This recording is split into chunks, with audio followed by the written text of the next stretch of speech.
Megan, are we unmuted? We are good to go, streaming live.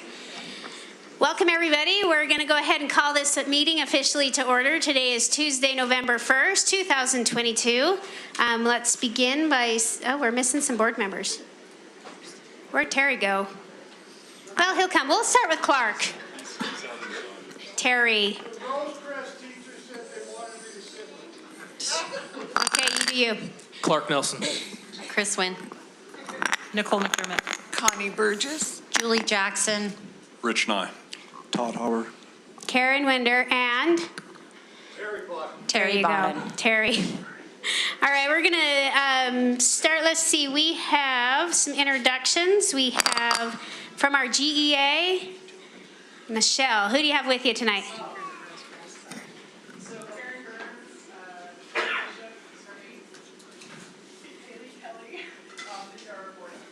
Excellent. Welcome. Thanks for all you do. GESPA, Grant Education Support Professional Association. Do we have any representatives here? Not tonight. We appreciate their work. GAEOP, who's here? Association of Office Professionals. These guys are rock stars right here. Introduce yourselves. Julianne Hamlet, President, and I've got Dana Reese, President-elect, and Mary Lee Evans, our Administrative Representative. Awesome. Thanks, you guys. You're wonderful.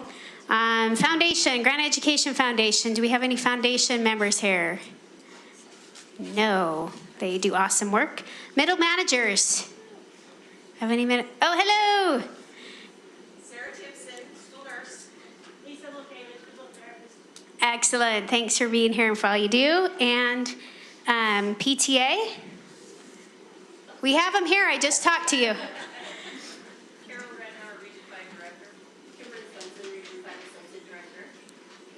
And awesome. Thanks for being here tonight. We have a couple of elected officials. We have Senator Reeby, Kathleen. There you are. Hello. And we also have Mill Creek City Council Sylvia Catton. All right. Thanks for being here tonight. Did I miss any other elected officials in the room?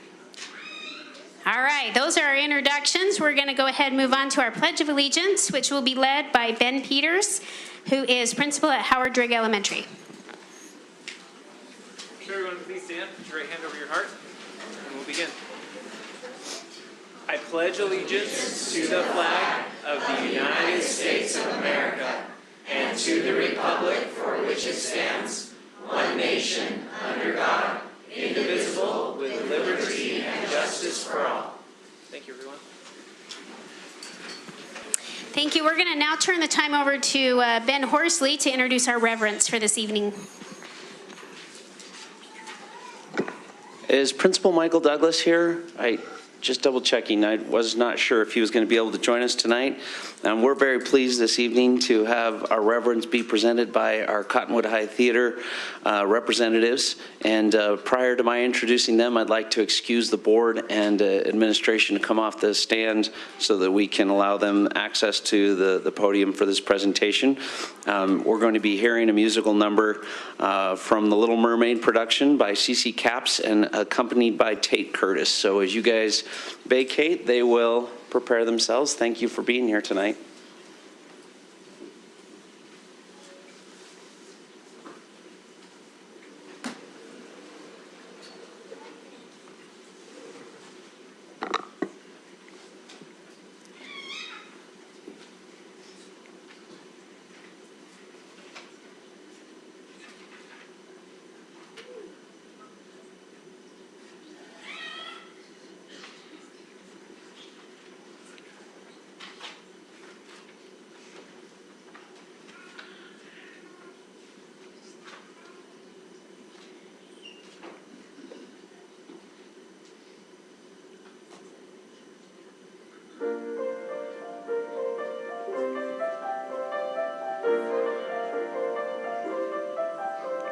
Look at this stuff, isn't it neat? Wouldn't you think my collection's complete? Wouldn't you think I'm the girl who has everything? Look at this trove, treasures untold. How many wonders can one cavern hold? Looking around here, you'd think, sure, she's got everything. I've got gadgets and gizmos aplenty. I've got who's its and what's its galore. You want thingamabobs? I've got 20. But who cares? No big deal. I want more.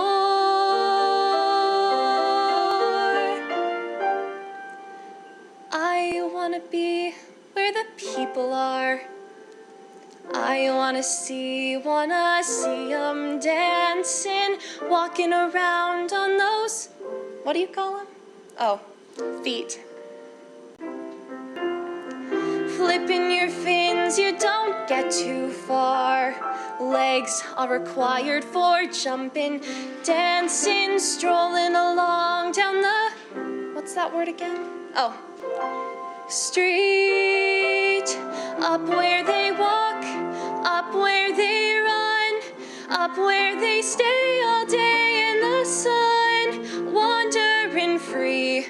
Wish I could be part of that world.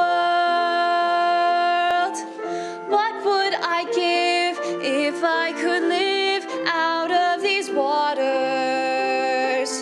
What would I pay to spend a day warm on the sand?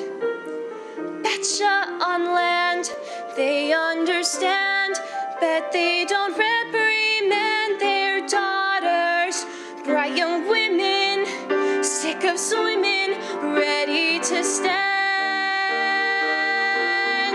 and ready to know what the people know. Ask 'em my questions and get some answers. What's a fire and why does it, what's the word? Burn. When's it my turn? Wouldn't I love to explore that shore up above, out of the sea. Wish I could be part of that world.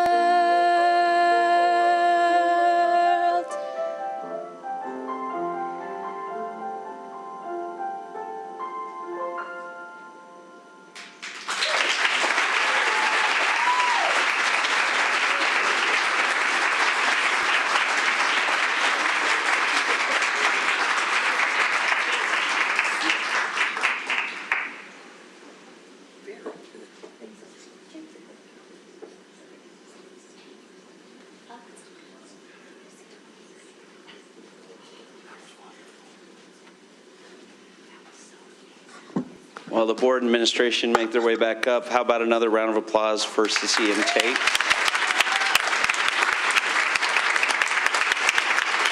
Ben, if I may, can we have the parents? Do you have your parents here? She's not seen. Do you have your parents here? My mom's out in the car. She's here. I'm a pianist. Well, tell her thank you. Thank you for letting me. The mom's in the car. We'll recognize her even though she's not in the room.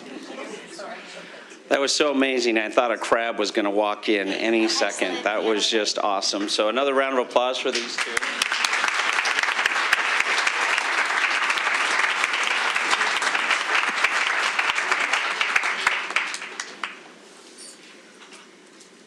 We also have several recognitions this evening, which is always exciting for us to celebrate our students and their success. So we'll turn the time still right back over to Ben to introduce recognitions. Board members and administration, very excited for a national recognition to start us off this evening. I'm going to turn the time over to Ben Peters, the principal from Driggs Elementary, to recognize this student.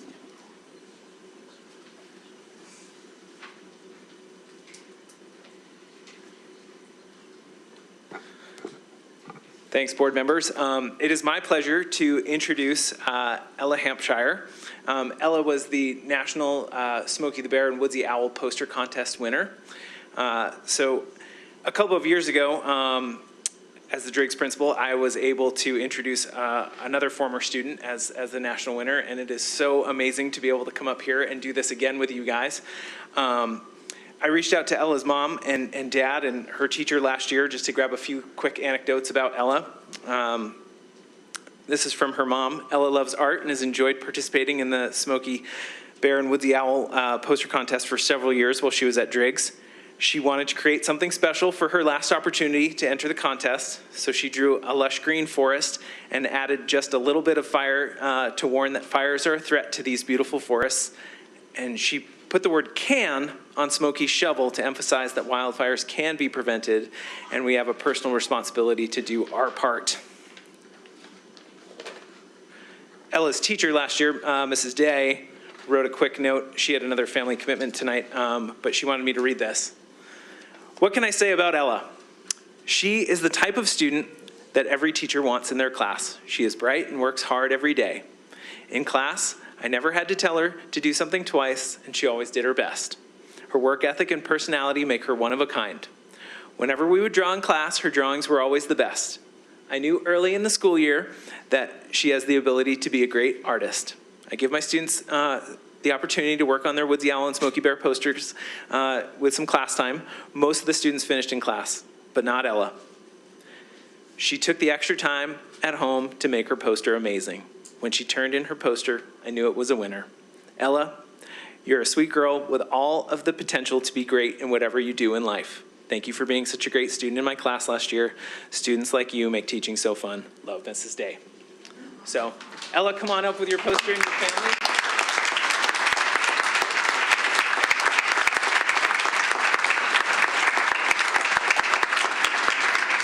And Ella, if you can just turn around and show everybody out here your amazing poster.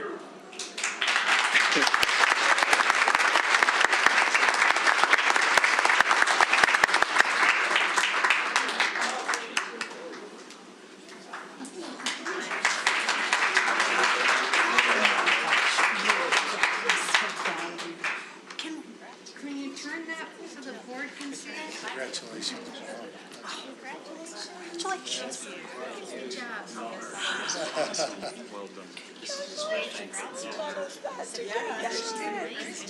Good to see you. It's an honor, I know. Well, she has come up here, Ellen, we'll take a picture. We're going to get a picture here with our superintendent and the family and our administrators.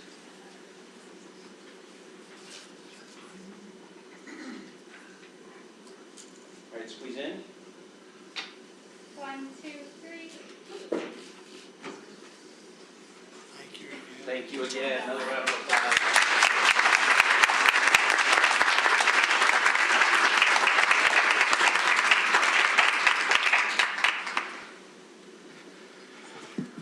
I'm going to go right along if that's all right. We're going to turn some time over to Chris Shipman, our district athletic director, to make some academic all-state recognitions and some state championships.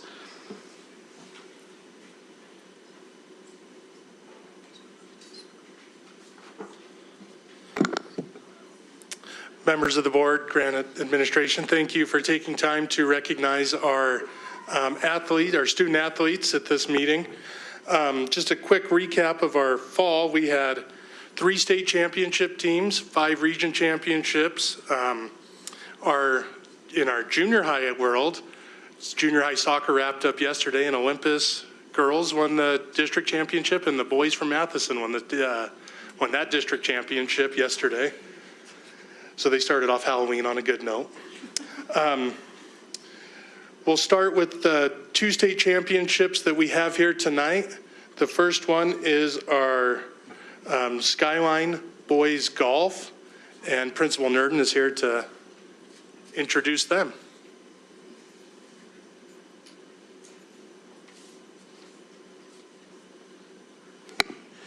Board members, administration, and audience, I just want to tell you a quick story. Skyline High School just won their 5th straight title in a row in boys golf. Is that amazing?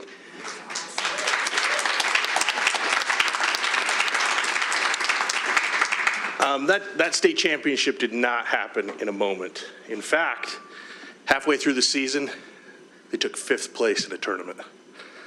And they sat down and said, we're going to do it different. They drew a line on the card and said, from this moment forward, we're going to do it different. They went to the state championship and they had a big lead after day 1 and they thought, we're there. And that lead went away. Halfway through the finished round, they were tied. And most coaches at that time say, hey, it's on the boys. They got to do it or they can't. But not these coaches. They got in their carts, they split up the team, they went boy by boy. They said they're not going to melt down, not under our watch. We're going to hold their hands, we're going to tell them how good they are, we're going to support them. And hole by hole, the lead grew and the lead grew and the lead grew. They won the state championship walking away. And these coaches, 5 in a row. We got some great kids. We got some great coaches. I'm going to turn the time over to Mr. Cade Robertson to tell you about the boys.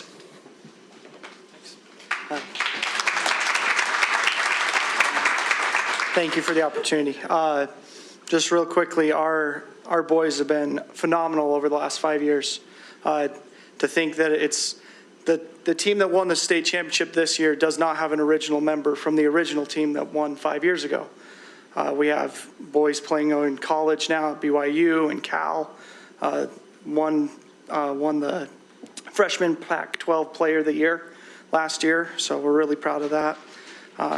Skyline has a great tradition of golf, and we're looking forward to continue with that with the boys that will be returning. We'll be returning 4 starters and hoping we're here next year to celebrate another one. So they're great. Right now they're actually down in St. George. That's why they're not here tonight. They invited all the state champions to go down. So Corner Canyon, Crimson Cliffs, Skyline, and then some other of the top teams to go down and play a Champions of Champions tournament. So that's why they're not here tonight, but they're very grateful for the opportunity to be recognized. Thanks.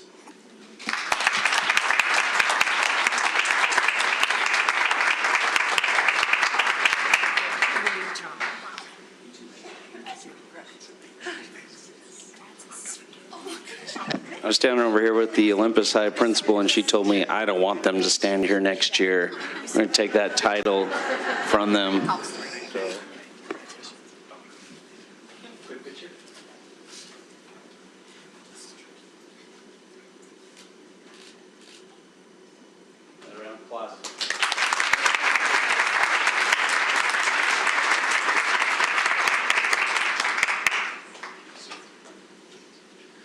We will now hear from our wonderful principal from Olympus High School, Principal Christensen, on their state championship in girls tennis.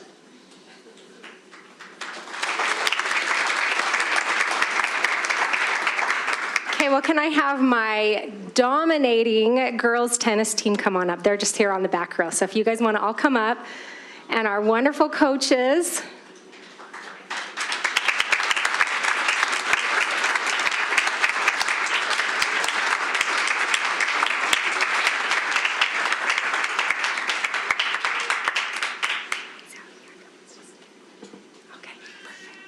Spread out all the way across. We're going to get a nice picture here. You don't want to say anything?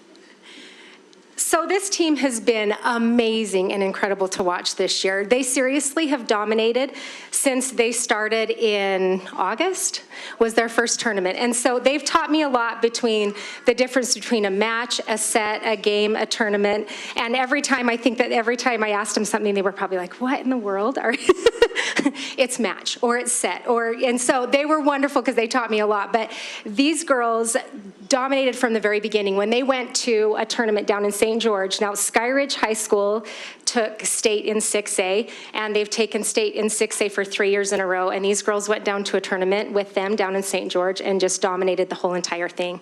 So these guys have done an incredible job since the beginning, and watching them throughout all of our region play. And at the state tournament, we were at Liberty Park, and Elizabeth here, just second to the end, she was playing in a game against Park City, and I'm not a good gum chewer, and I had a piece of gum in my mouth, and I think I don't know, it was so intense that I thought my jaw is killing me, but I've got to watch every second of this because it was just an intense game. So these guys, Oh, and yes, we only have, so of this group, we have, okay, show everyone who, raise your hand if you are a freshman.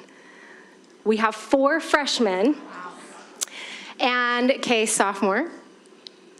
No, but she's not here. But then we have some juniors, 3 juniors, and then 1 senior. So of this team, you're going to see a lot coming from this team over the next few years. So it's really fun to watch.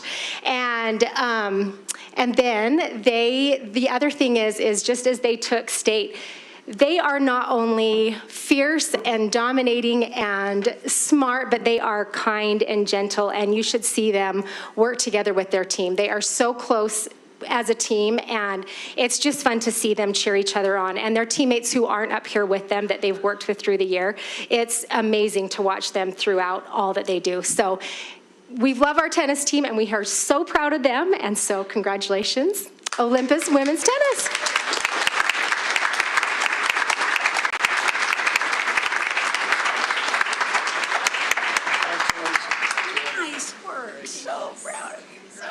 The Skyline principal just leaned over to me and said, "Not next year." Congratulations, you guys. You're so awesome. But you did see how many were freshmen of this group. I'm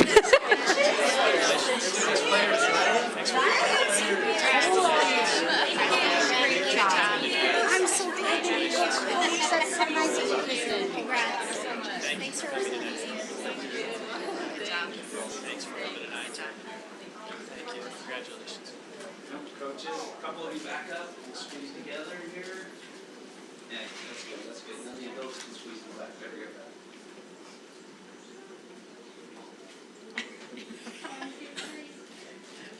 Looks like he's photobombing that. Another round of applause.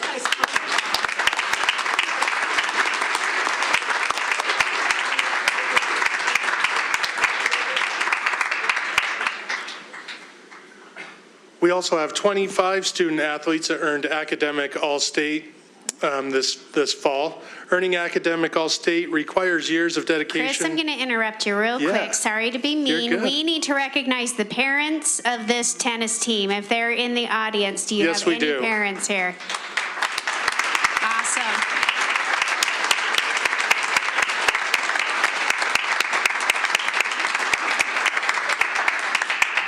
Thanks for supporting your students. It's great. Okay, sorry to We're back interrupt. on it. That's not a problem at all. Earning academic AllState takes years of dedication, not only working towards athletic success, but also academic success. Granite School District is lucky to have these 25 student athletes who model success both in the classroom and in their competitive activities. As I call your name, if you are here, would you please come up and shake the board members' hands? I do want to apologize in advance for any names that I might butcher. Coleman Ordy, Cottonwood High School, boys golf. Maxfield Russo, Cottonwood High School, boys golf. James Colney, Olympus, boys golf. Anna Osalonga, Granger, girls tennis. Emma Vakorovic, Granger, girls tennis. Allison Chadwick, Hunter High School, girls tennis. Riley Allred, Hunter High School, girls tennis. Sarah Ecker, Taylorsville High School, girls tennis. Anna Panger, Cottonwood High School, girls tennis. Kayla Endo, Cottonwood High School, girls tennis. Catherine Campbell, Cottonwood High School, girls tennis. Kimberly Colton, Cottonwood High School, girls tennis. Mia Ione, how was that one? Inoue, Olympus High School, girls cross country, thank you. Grace Vanderacre, Olympus High School, girls tennis. Sydney Arthry, Olympus High School, girls tennis. George Marriott, Olympus High School, boys cross country. Maxwell Archibald, Olympus High School, boys cross country. Daniel Sawcroft, Cypress High School, boys cross country.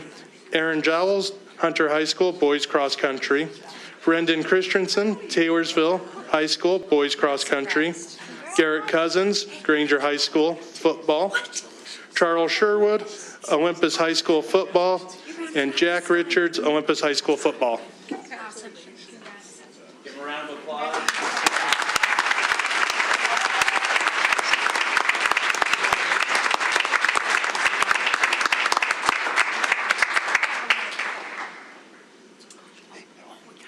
We saved the best for last. Congrats, Garrett.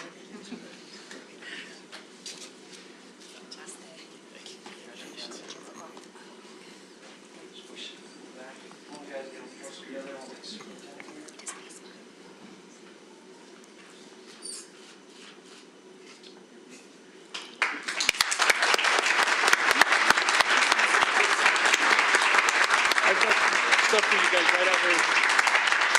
All right, I think we have some parents of these fine young athletes in our audience. If they can stand up and be recognized for their support, if they would do so.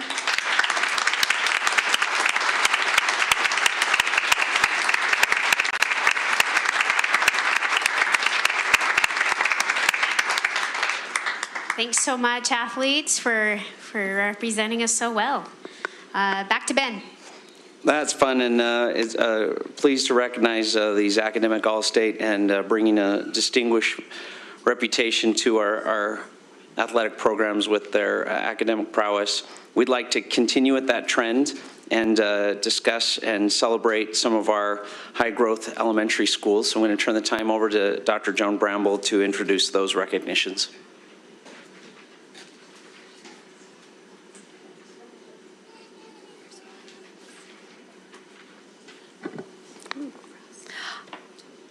Good evening, Board and Superintendency. Thanks for the opportunity to also recognize some of our academic success. It's great to have so much success in one evening. The success that we're recognizing with academics is for growth. And the state provides us with a growth calculation by comparing the performance of individual students on the end-of-year RISE assessments with other students who scored similarly. A student growth percentile, or SGP, is a ranking from 1 to 99 that explains that comparison. So a student that has, for example, a SGP of 85 has scored as well or better than 85% of that student's academic peers. A percentile ranking of between 35 and 65 would be considered moderate growth, while an SGP of 66 or above would be considered high growth. These individual SGPs are lined up lowest to highest, and we arrive at a median growth percentile, or MGP, that we talk about, and that's used to explain our school level growth. So tonight we have 6 elementary schools that are being recognized for that high MGP. We've asked for some representatives from these schools to come tonight, and they'll be receiving this great trophy to recognize their accomplishment. We're going to start with Howard Driggs Elementary with a 68 median growth percentile. Come on up, Howard Driggs.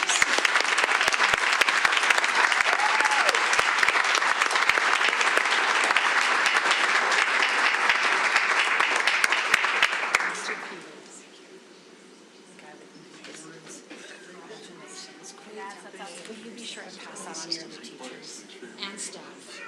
Well done, staff too. Wow. And I think we're going to pause and do a picture with Superintendent and our representatives from Howard Driggs. Let's give them another round of applause.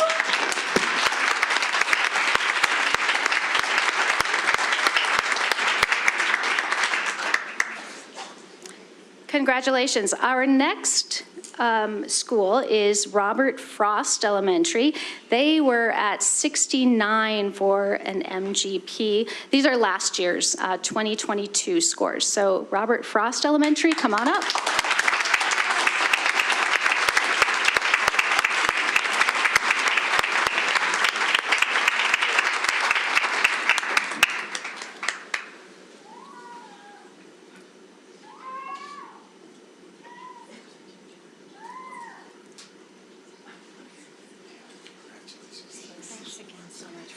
One thing to note about our MGPs as well, it's our 4th, 5th, and if our elementary schools have 6th grade teachers, there are teachers that are really responsible for that specific growth.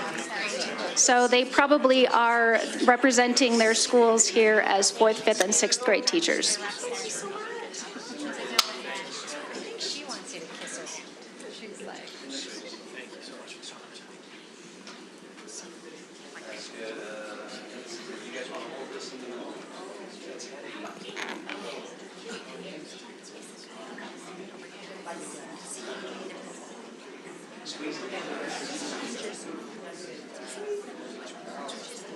All right, let's give them another round of applause. Nice job.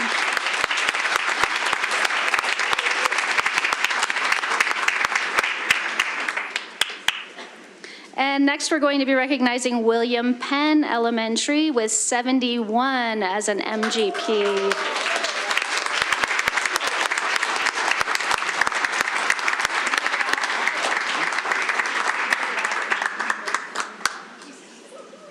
Nice job.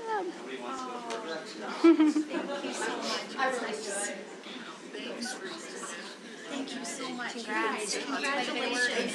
Congratulations. Yes, it is. I just said that to her. Thank you. Congrats. Thank you. Congratulations. You have an amazing stuff. I did. That's for the district. Thank you. Thank you. Thank you. Thank you.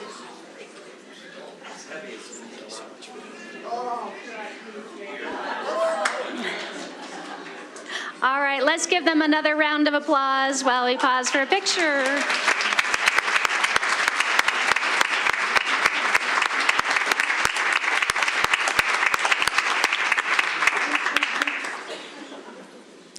And tied with this school is Rosecrest Elementary with also 71 for an MGP. Come on up, Rosecrest.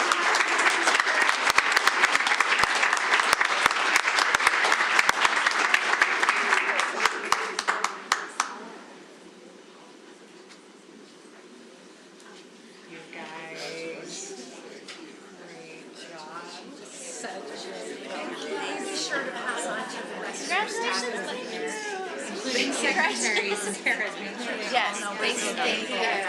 Lunch people, tell them all. Custodians, tell them all. Great to be here. And you're a big part of it. Thank you. Thanks, job.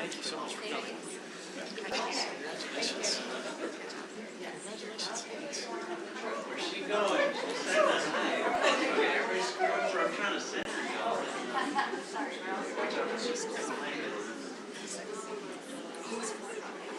All right, let's give them another round of applause. Nice job.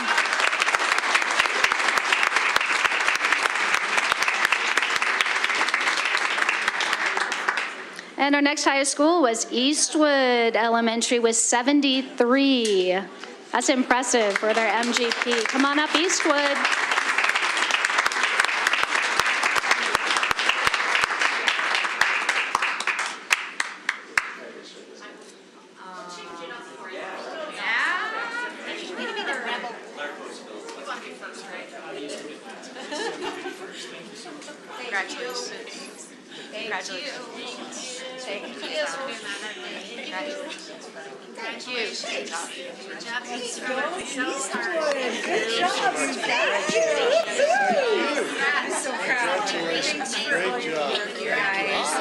Seriously, thanks so much for all your work. Go Eastwood. You guys are amazing. Great job.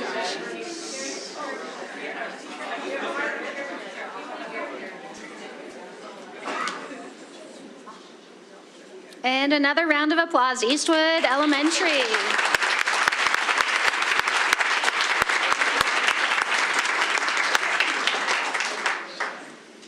And our highest MGP school for 2022 was Cottonwood Elementary with 76 MGP.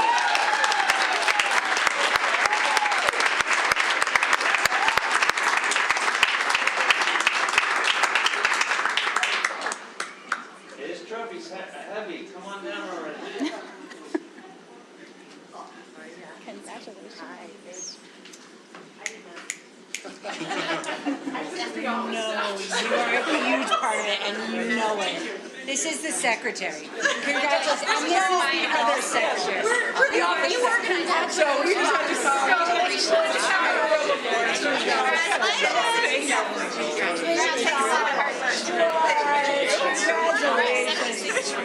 I'm glad I showed up tonight. Thanks so much. You're awesome. Thank you.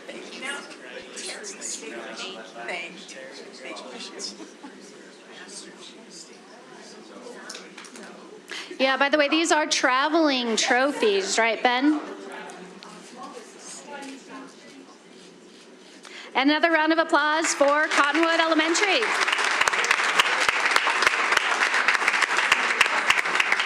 Thank you again, teachers and principals, for the hard work that it takes to achieve that. We will be recognizing our secondary schools at another board meeting. And thanks again.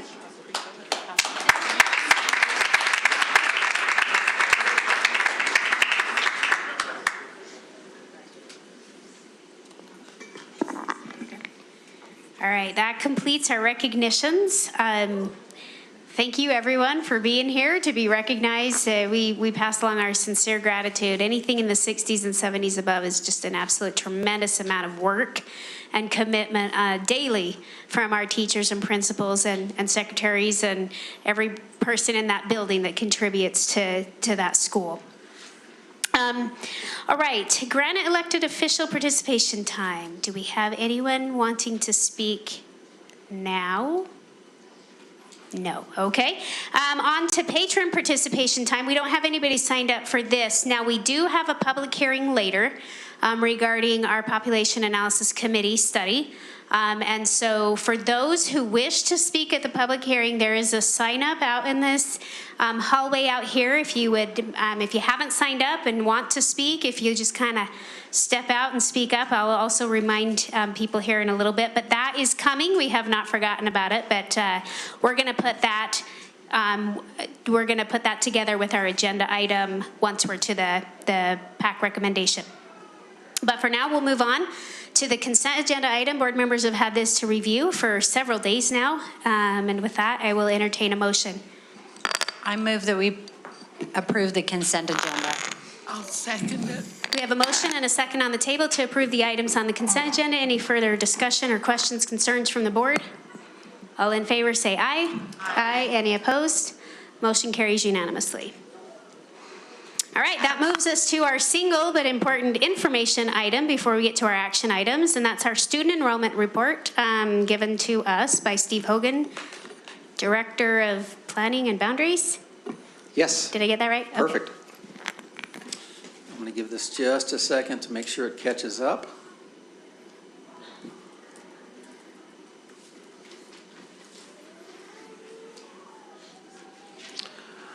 For those that don't know, I have a famous knack for having tech issues right before we begin. So we're going to make sure we get this.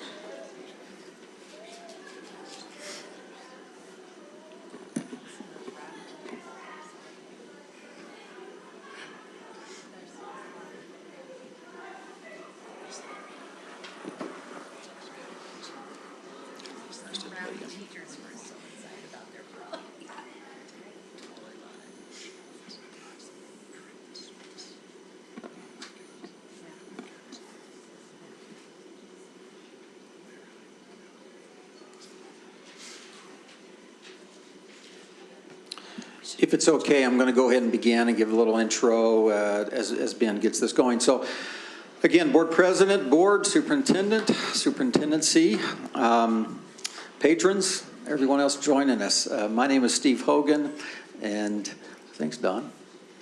And as director of, in my capacity as director of planning and boundaries, this is the annual superintendent report or enrollment report. So I'll jump in and give a little big picture analysis before we get, if I talk slow enough. No, keep talking fast. I'll talk all the way through it. What you'll see here in just a moment, the first slide will be a 3-year enrollment summary, individual schools, and then a 20-year enrollment look back, including this year. I can tell you that what you'll see, especially for the board, will probably not be a large surprise. I mean, you've seen the numbers already, of course, but as far as what we've been expecting, what we've been talking about, thank you.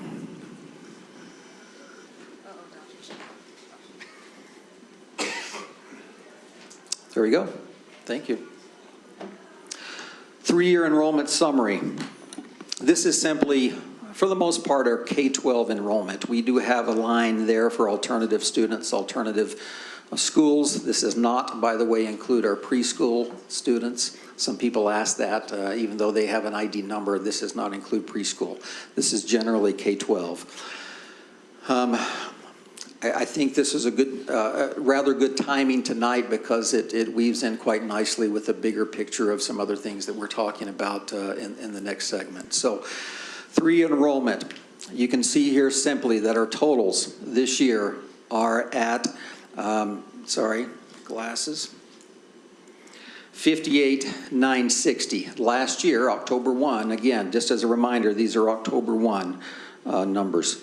Last year, 2021, 60,215. The year before that, 2020, 61,375. So, of course, that this year from last year, 1,255 students less or fewer students than we had last year. Steve, just looking at the breakdown of elementary, junior high, and high school, can you tell me how you accounted for reconfigurations? Do you understand my question? Yeah, I mean, if we counted, if you're talking about whether some are elementary, some are K-5, and some are yeah, I mean, in elementary, does that mean K-5? Right. It's whatever that elementary is. At that year? Correct. In that year? Correct. Okay. So in other words, I don't have a column that says for those that are K-6, we just simply stayed with whatever elementary currently is. So for the Cypress Network, part of the Hunter Network, and some of those on the west side of the valley, they're K-6, but that's where they are. Okay. So I'll jump quickly to the individual schools, and we can come back as we need to. But I just want to review. You can see, of course, in the red, the numbers. Red meaning negative numbers, green positive. Unfortunately, we do not see many positive or increases in enrollment at these schools. Most of those are in red. And again, this is alphabetical order elementary so far that we see here on the screen. And please stop if you want to talk about one in particular. I have talked to some principals, a few of them. We do have some ideas about what we're seeing and why. But first, I wanted you at least to see the overall numbers per school. Again, you can see as we go down, a few increases and largely decreases. If you look at the total elementary, we are down from last year 637 students.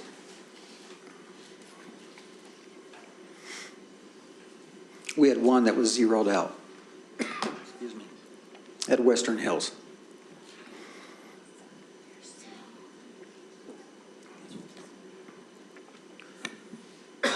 Excuse me. Junior high.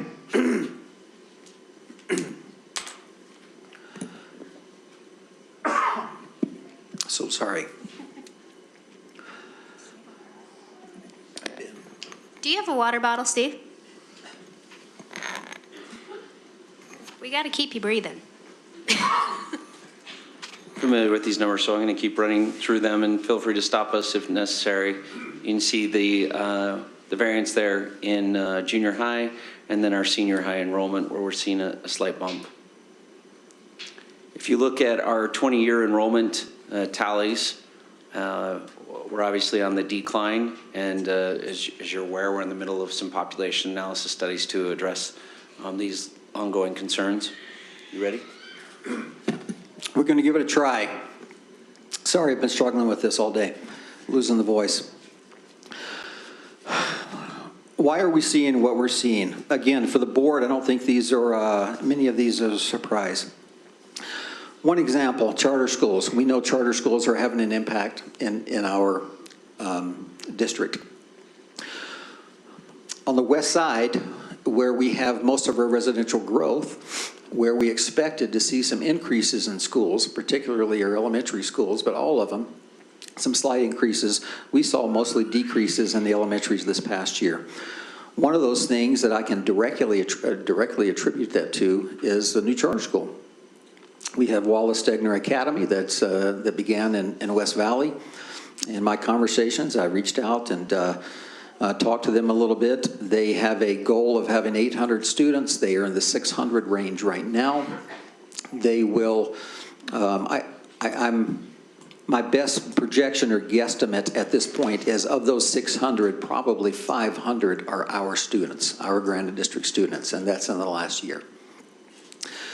One good thing that's come out of this is in my conversations with the charter school office at the State Office of Education, particularly in the UTREX department where we get numbers, we finally, in the last couple of weeks, have the ability to find out exactly where these students come from. What we have, and you've seen on our website and some areas where we can say they could have, in the past, they just simply told us how many of us student at a particular charter school came from our district. We always struggled with that, especially when it came to projections, year in, year out projections. So if I wanted to know or give projections in the spring to school B, it would help me a lot to know, to be able to look at the UTREX information and say that, oh, school B, I know what their traditional or historical enrollment is, and I know what that formula tells me. However, I can also see that there are 50 students that recently went to a charter school.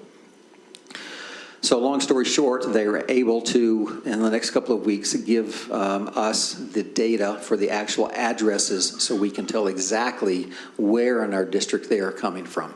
And to help us, that will help us in many ways. So I just tell you that big picture, but charter schools are still having an impact. On top of that, for instance, again, Wallace Stegner Academy they have one campus in the Salt Lake District.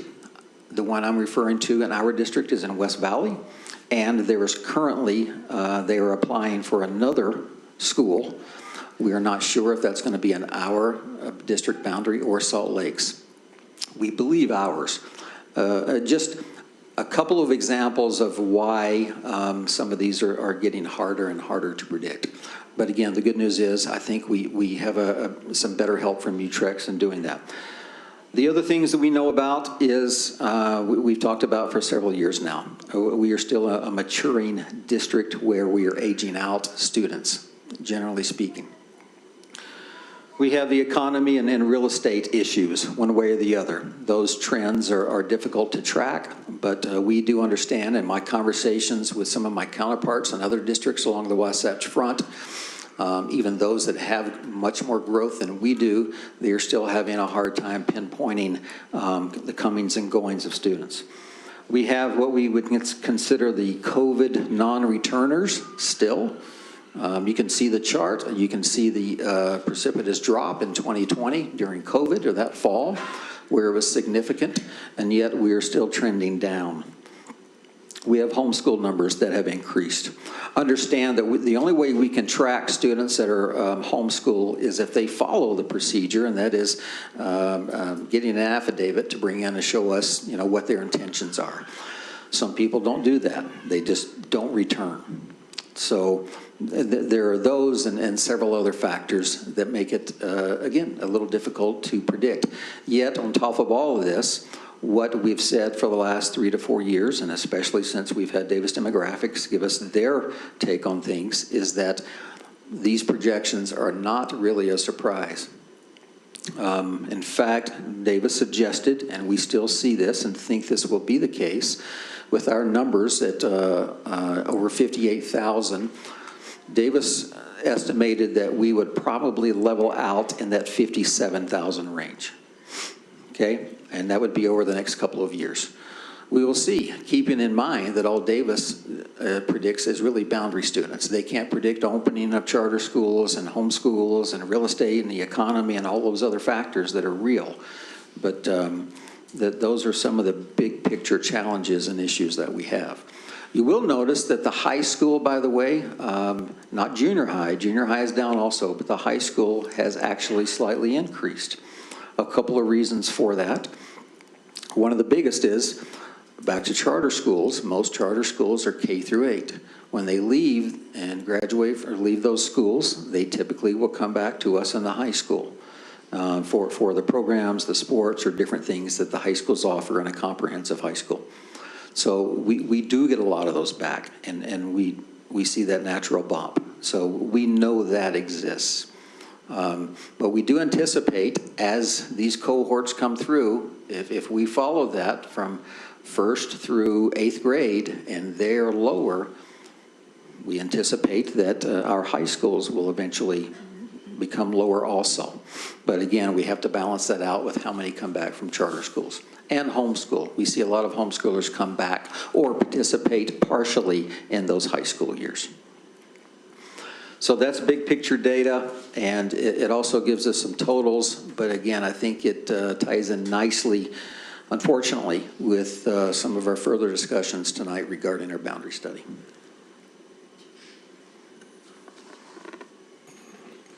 All right, any questions from board members before moving on? All right, we're going to have Steve stay in the hot seat a little bit longer, and we're going to move on to our first action item, which is the Van Winkle 700 East Corridor Study PAC recommendation. Just for people listening in and also people here in attendance, just walking you through a little bit of how this is going to go. We're going to have Steve give the presentation, and which will end with the recommendation. Which has been made public, but then we'll get to that point. We're going to stop the presentation, and then we will open it up for the public hearing. We'll go through, and once again, if you want to speak at the public hearing, the sign-up is just outside this door, and that'll help us keep our meeting moving and organized for me once we open up the public hearing. People will be given 3 minutes each to speak, and then we'll wrap up the public hearing, then open it up for board discussion and board action. So that is kind of how we're going before moving on to that section, the second action item. That's how we'll go. So we'll get to that point. We'll turn it back over to Steve. Okay, thank you. Are we going to go ahead, or are we waiting on Terry or and Julie? They've had the slides. Go ahead. Okay. Before I jump in, let me just take 1 minute to say thank you. I won't be too long. If I hear music in the background, I know I'm going too long, but a few quick thank yous. First, to the patrons. This is a tough process. We know that. And the patrons have been wonderful. You can see behind me, I don't know how many we have online. We've had hundreds and hundreds participate. We've had over 1,000 separate individual pieces of feedback. And as emotional and tough as the decisions are, we couldn't do it without the patrons, and we need their feedback to understand the issues that are out there. So thank you to the patrons and those that will hear in a few minutes. Board members, thank you. You've been highly involved, and you're always highly involved, but I think this round is even a little different, and we appreciate your participation and your understanding of this complex process. I'll say the PAC. The Population Analysis Committee that we refer to as the PAC very often. This has been a very difficult year for them. We have about 35 people on PAC representing almost every possible aspect of a student's education here at the district, and also including GEA representatives, PTA, and others. And this year, we've had most everyone there. For instance, the last couple of meetings before we made a recommendation, we had almost all 35 in attendance. And we've gone for several hours with those 35. They wanted me to pass along to you how difficult this process has been for them. I've kind of coined the term in the last little bit. The way we feel about this as a PAC in general is a somber resolve to make a recommendation. It is very, very tough. And I'll even say that we've had some members on PAC that have been personally involved in some of these areas. With 35 people, how can you not have people that have perhaps live in some of these areas or involved in some way? So I wanted to make sure you understood the PAC's concern. Ben, who's been with us this entire time, obviously, and let me say, Ben's administrative assistant, Darla Williams, Gaina Breeze, Julianne, are you guys behind me? I don't know if you want to raise your hand. You probably don't want to admit that, but we could not do this without them, and they have been there every step of the way. Finally, just a quick shout out to Ben and I's wives. Thank you for putting up with us, and we've not been home much the last 10 months, and so thank you. So with those quick thank yous, let's jump in. I think as a history major, when I was teaching school, I loved quotes and historical quotes, and this one kept coming to mind. As we got started in this process, there are so many moving parts and so many complexities, and it's so difficult. We found ourselves early on with some analysis paralysis, or difficult to make a decision. We wanted to make it perfect. We wanted to do it right. And I kept thinking of this, when I saw this quote recently, I thought that's where we're at. Perfect is the enemy of good. Well, I think as it relates to the PAC, this is something we came up with several months ago, even back in the late spring, is that our insistence on finding the perfect solution can prevent the creation of significant, meaningful, long-term improvements. We were trying to make it perfect, and we still want to make all these changes perfect. That is the goal. It's always the end goal. However, it's not always realistic to make everything work out for everyone. We understand that, and the PAC understands that. However, we do feel like the recommendation that I will propose tonight is a very, very good recommendation. The process, quick reminder, the board knows this well, but I give this again as a reminder to everyone that we do have a process. This is typically a calendar year process. I sat here last January and then February, and you gave me the okay to move forward on 2 studies at that time, but based on state law partially and board policy, we go through this process, and I think it's a good process. We're constantly evolving and tweaking, and we'll see if we need to do it next year. But long story short, this is a very good process, and of course, here we are tonight. If you can just follow my flashlight, we've gone through the meetings, and I'll show you that in just a second, through the summer with refining solutions to proposals to more meetings this fall, and here we are tonight with these, and well, with this first reading option here in November, and then finally a final action perhaps next board meeting in December. We always worry and are concerned about making sure we reach as many people as possible throughout the district, not just our students or families and patrons, but all residents. You can see a quick at a glance. I won't go over all of these, and these will all be on the website. Part of this is on the website now. We made some final tweaks this afternoon, but you can find this on our district website if you want to go back over any of these. This is what we did in the first part. In fact, this spring up until about June, there are approximately, I don't know, close to 40 separate meetings there, and I can promise you that not all meetings are represented. These are the larger meetings. Ben and I had many side meetings and small group meetings in addition to these. Since then, since summer and fall, our outreach efforts have quite honestly only increased. Remember that we had the 2 studies, like I mentioned. The Skyline Olympus Cottonwood Network study was paused in June, and then we have continued with this Van Winkle corridor study. So, again, I could take an hour and talk about, to give you a summary of each of these, but you can see from again, open house meetings, school community council meetings, additional requested meetings from groups, multiple small group meetings, and so on, our PAC meetings, our board presentations, and so on. Finally, there are additional communication efforts. You can see over 108,000 total postcards mailed.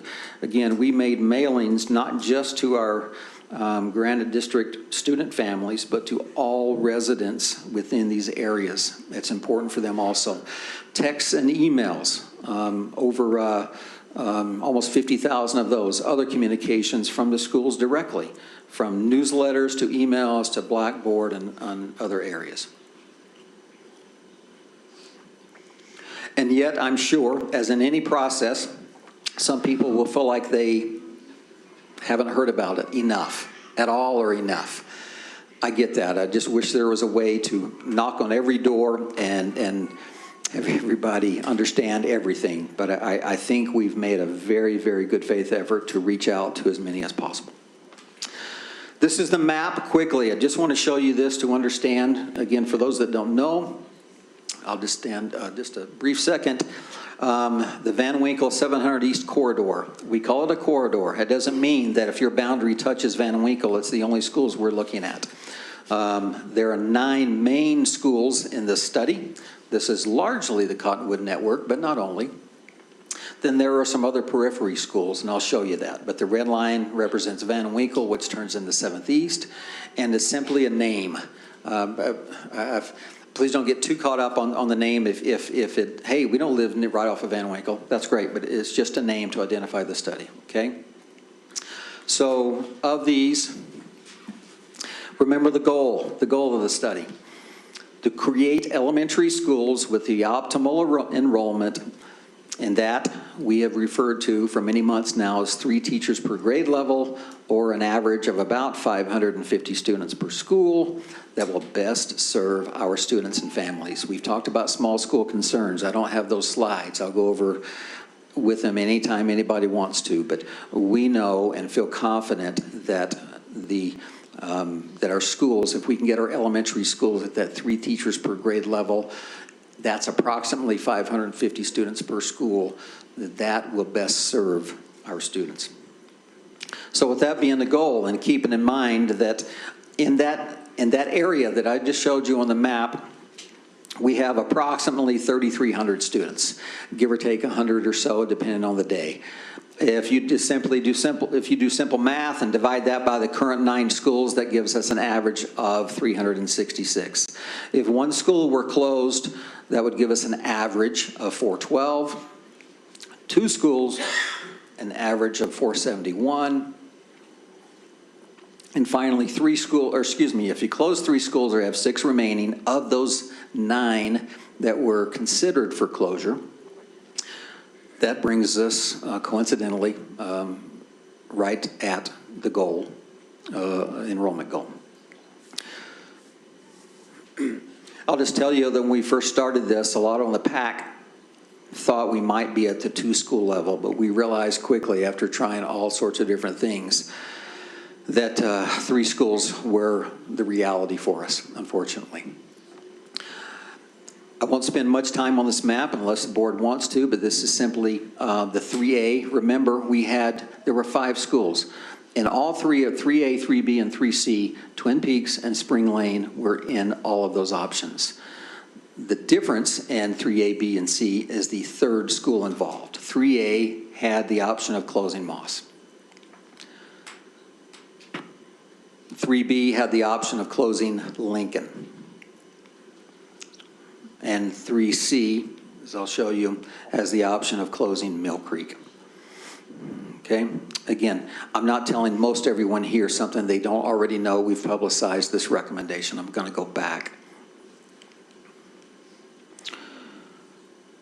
The PAC is currently recommending option 3C. That means the closure of Twin Peaks, Spring Lane, and Mill Creek Elementary School. One quick clarification on that. For several months, and really through about late September, early October, we had, this map was a little different. You see the 2 areas that have the red circles around them?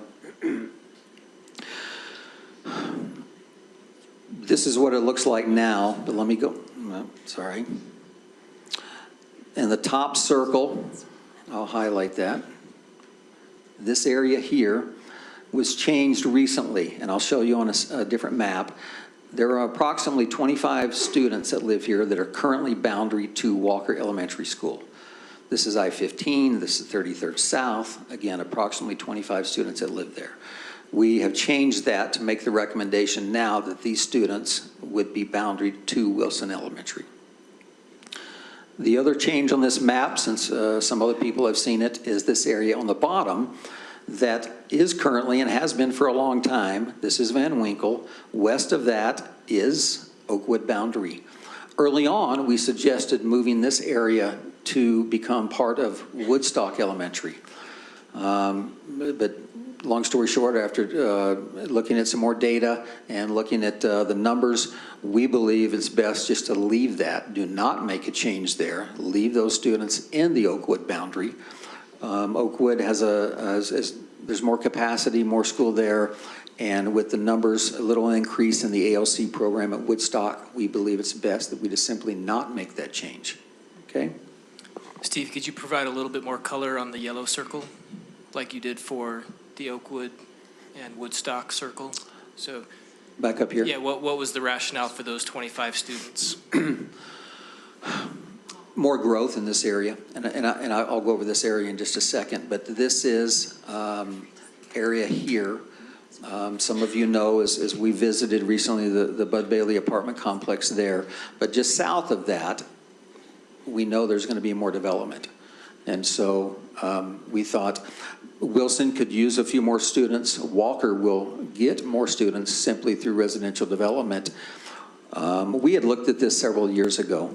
And because it's, you're on the other side of I-15, you're north of 33rd South, this is not a new idea, but something that's come up again this year. So long story short, to answer your question, because of new development down in this area, we thought it was safe and a good move to provide Wilson a few more students.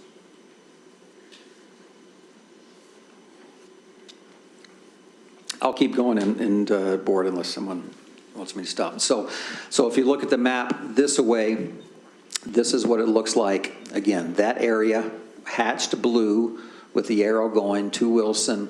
This area now without the hatching would remain as it has been. Okay?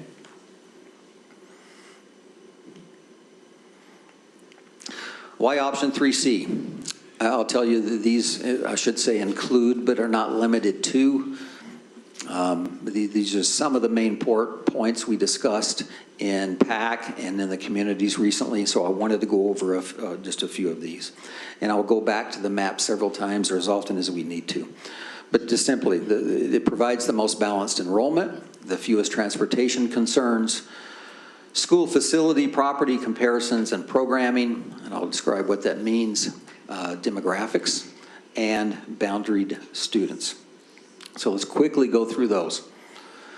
Balanced enrollment. This is a table we've used at almost every event, and most people have seen this, but quick explanation again. If you're looking at, this is simply, each school is listed on here. On the left, if we follow this over, is the average capacity.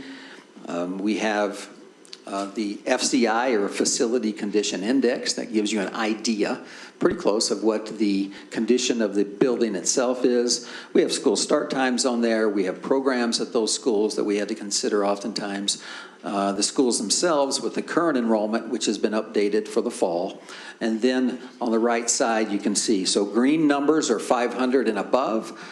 Of course, you can see some that are considered closed. 400 and above in the yellow, and below that in the 300s or below that would be in the orange. So at a glance, you can see what the 3C option on the far right gives us with the most balanced, what we believe. And it's not just the most greens, but if you look at the numbers across the board, even within the green and yellow, we're trying to get those numbers as close to that 550 goal as we possibly can. Okay?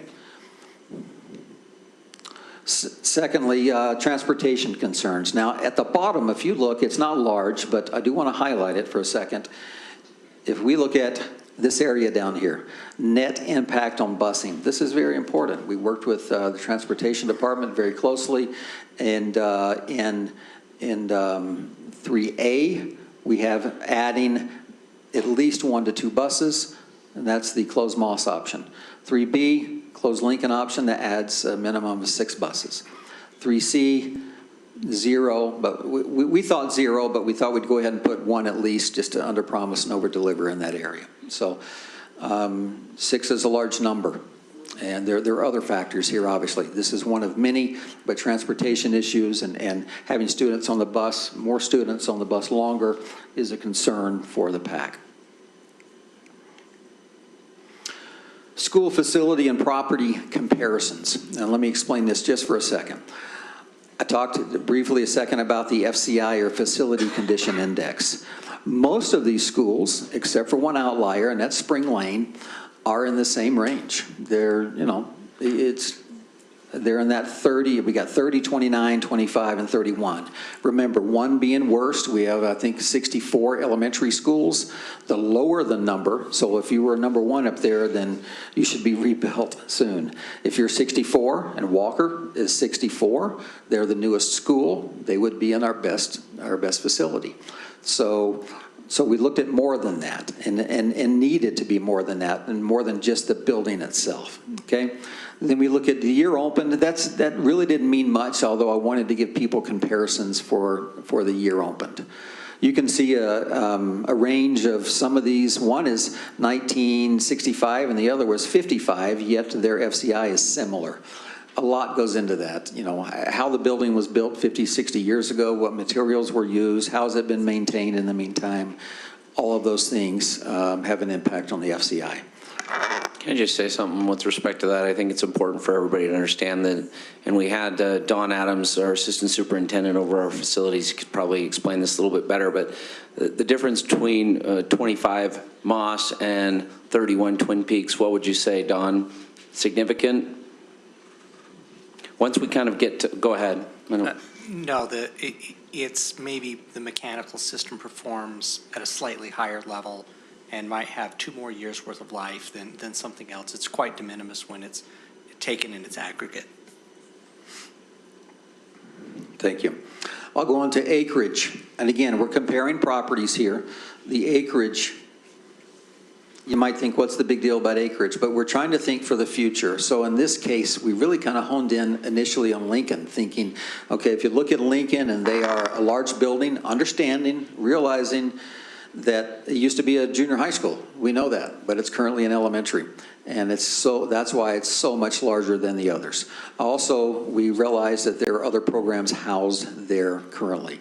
But the reality is it's 113,000 square feet of building. It also has more classrooms. It has the larger acreage, 15 acres there. And again, you're comparing the others. You can just look across. I won't go over all those numbers, but when you compare acreage and the size of the building, number of classrooms, we even put parking stalls in there. That might sound weird, but it's not weird to a principal that's trying to have a Halloween parade or a party or any other activity and there's no place to park. And so or that kind of also goes off sometimes, or goes into the drop-off and pickup issues that we see in some of our areas and the property size. Why is that important? We have to remain flexible, we believe, in the district for changes. If we continue to go down in students, or let's say we go up for some reason, these larger schools provide us the ability to do that. Particularly Lincoln, quite honestly. A school that large gives us a lot of flexibility in that middle area to close, open, house other programs in that area. Okay, so that's, again, part. And by the way, I did not necessarily prioritize these from top to bottom. I think every situation is different, but they're not a priority. The next one quickly is the school profile information. Now, I won't go over each of these, but people often ask, do we consider more than just, again, the FCI scores and the building? What are we considering regarding students? We have looked up, this just shows you a small part. This is a profile that I think most anyone can look at for these schools when you see attendance, enrollment, ethnicity, and other demographics that we looked at in the PAC.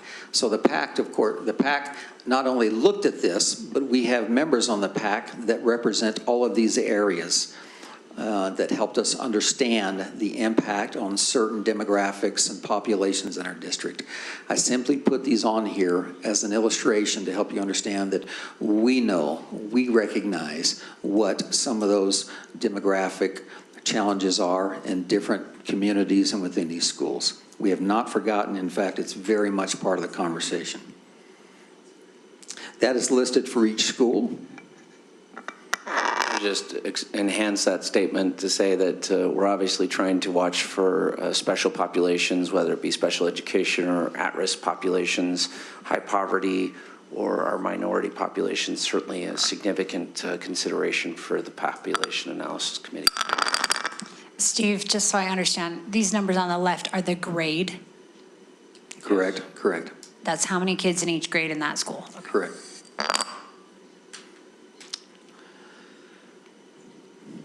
So again, I can go back to those if you want, but those are just simple breakdowns of demographics. This is another point that I think we needed, well, I know we needed to look at, we spent some amount of time on, and that is simply the percentage of in-boundary students. So if you look at these for the 5 schools, for instance, Lincoln, of the current 445 students who live within the boundary, 347 of those currently attend the school. So how many are we keeping in the area, in the community? We have mobility charts that go over much more data here that show the permits in, the permits out, other programs, things like that. But how many boundaried students are there, and of those boundaried students, how many attend that school is a very key indicator for long-term enrollment, one way or the other. And we've seen that. And now, again, you can see Mill Creek. So in other words, 78% of they're keeping 78% of the boundaried students.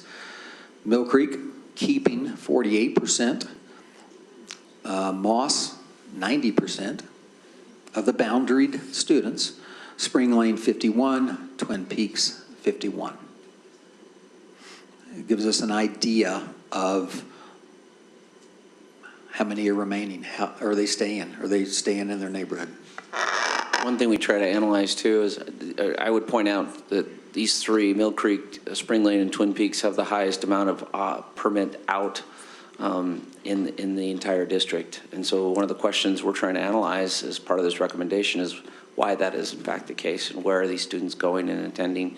And a lot of times we're seeing them attend some of the schools that are part of this recommendation, but that's not always the case. And so trying to understand that data and why these trends occur. But to Steve's point, looking at long-term, our best indicator of future enrollment is current enrollment, right? And where those boundaried students are attending.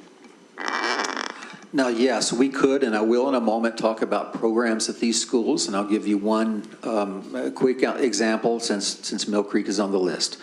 Mill Creek has 146 permits going out of that community. However, they have 147 permits coming in for a net gain of 1. Now, when we look at the numbers closer, we can tell that the majority of those are coming in for the DLI program. But that's not all, but a significant number. But I tell you that again to say that the way we view this is programs can have an impact, sometimes longer term, but for us to make a longer term decision on the viability of a school based on one program, we sometimes see this with one teacher, one program at a school, elementary school, junior high, or high school. There's kind of the cult of personality sometimes, whether it's a principal or a teacher or whatever. But we do see fluctuations. The thing we can always count on is, again, that number of in-boundaried students and how many of those in-boundaried students are currently attending that school. That's a summary. That's the things we've just talked about there. Again, why the PAC recommended that option. Now, we go in.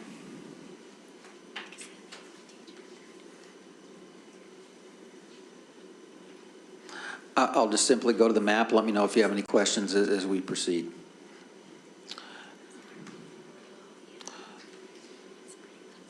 most people have seen the map, but you can see the area here that has been Twin Peaks Elementary that would be boundaried into Woodstock in that area. This area, and I'll go over these on each slide quickly.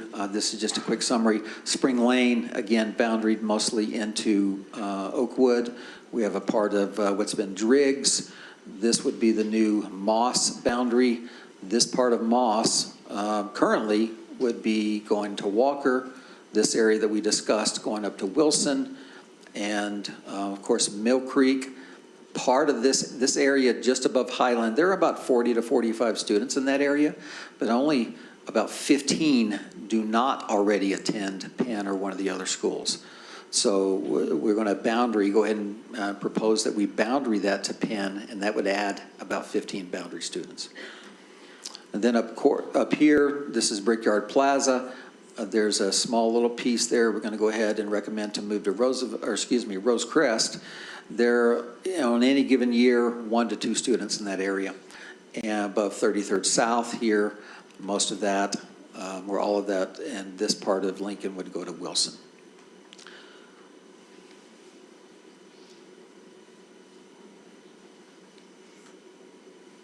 I may be stuck. Let's just see.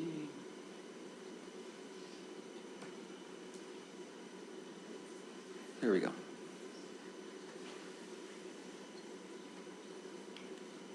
Okay. One of the bigger win-wins we think in this recommendation is the ability to even out the enrollments between Granite Park and Bonneville junior highs. So Moss would change its junior high feeder pattern from Granite Park Junior to Bonneville Junior. Now remember, that does not include, or there's a change there for this section. These students, again, it's mostly Bud Bailey apartments, and there's a few other students in that area, already currently attend Granite Park, and they will continue in this proposal. Even though they'll go to Walker, they will continue to go to Granite Park. So, and what that does, as you can see here, it evens out those two. Granite Park could use a little relief in their enrollment, and Bonneville could use the numbers to give them more options there at their school. I just point out too, it's just important to understand that PAC's considerations, we actually followed these students and these recommendations all the way up to the high school and the potential impacts there as well. So those were things that were taken into consideration. Next slide. All of the former Mill Creek Elementary boundary would continue to feed into Evergreen Junior and Olympus High School, except, there's an exception there, for the area west of 7th East. There are about 15 to 20 junior high school students there. This area would begin feeding into Granite Park Junior and Cottonwood High School. The rationale there is it's so close to Granite Park. We don't like to have students crossing 7th East if we can help it. This was one of the minor adjustments we thought was justified here. They can walk, they can get to Granite Park quickly, a lot quicker than riding a bus up to Evergreen. Provides some relief for Cottonwood High School, but that does, keep in mind, as we've mentioned before, that makes Lincoln and Wilson split feeders. Wilson more so, Lincoln, this would involve that area, this area here, where some of those would go to Wilson and then remain at Evergreen. The reason for that, again, is Evergreen is not large. In fact, they're what I'd call minimum size. We don't want Evergreen to get much smaller either. They can handle a little impact, but not too much. And so some people ask in the beginning, gosh, let's just take all the Mill Creek and send them to another feeder pattern. But that was not, we didn't want to trade one problem for the other with Evergreen Junior High and Olympus. It's coming, but it's just taken, I think, a little longer. The next one, it will show. Do you want to switch to my Mac? Or? There we go.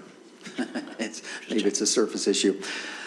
Again, students from, it's a small area, but it's this bottom corner that you can see. Oops, we're right there where the arrow is, just moving. But those are the Turnberry apartments, students from that area. And in Spring Lane, there are 25 students that currently attend Spring Lane, 15 Bonneville and 18 Cottonwood would become boundaried to Crestview Elementary, Olympus Junior, and Olympus High. Now, some have asked, why would we move students away?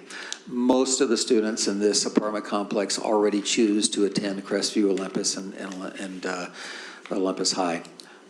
So we are moving those over there, and it cleans up a safe walking route issue that we've had for a while on that busy, busy corner. Then additionally, we get to, I'll go ahead and start, the students in the small area.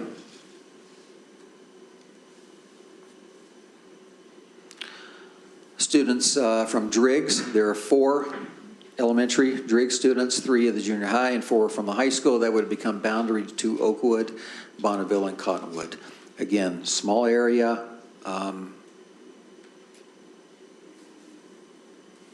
Sorry, there we go, in that area. Someone has asked, and just by way of reminder, so-called grandfathering students. Can students continue to attend let's take these students, for example. Can those students continue to go to the school they've been going to? We don't necessarily grandfather, or in other words, allow those students to go there. We say, hey, this is the new boundary. However, anyone can continue to special permit or apply for a special permit to the school of their choice. And so that's where we're at with so-called grandfathering or allowing students to remain.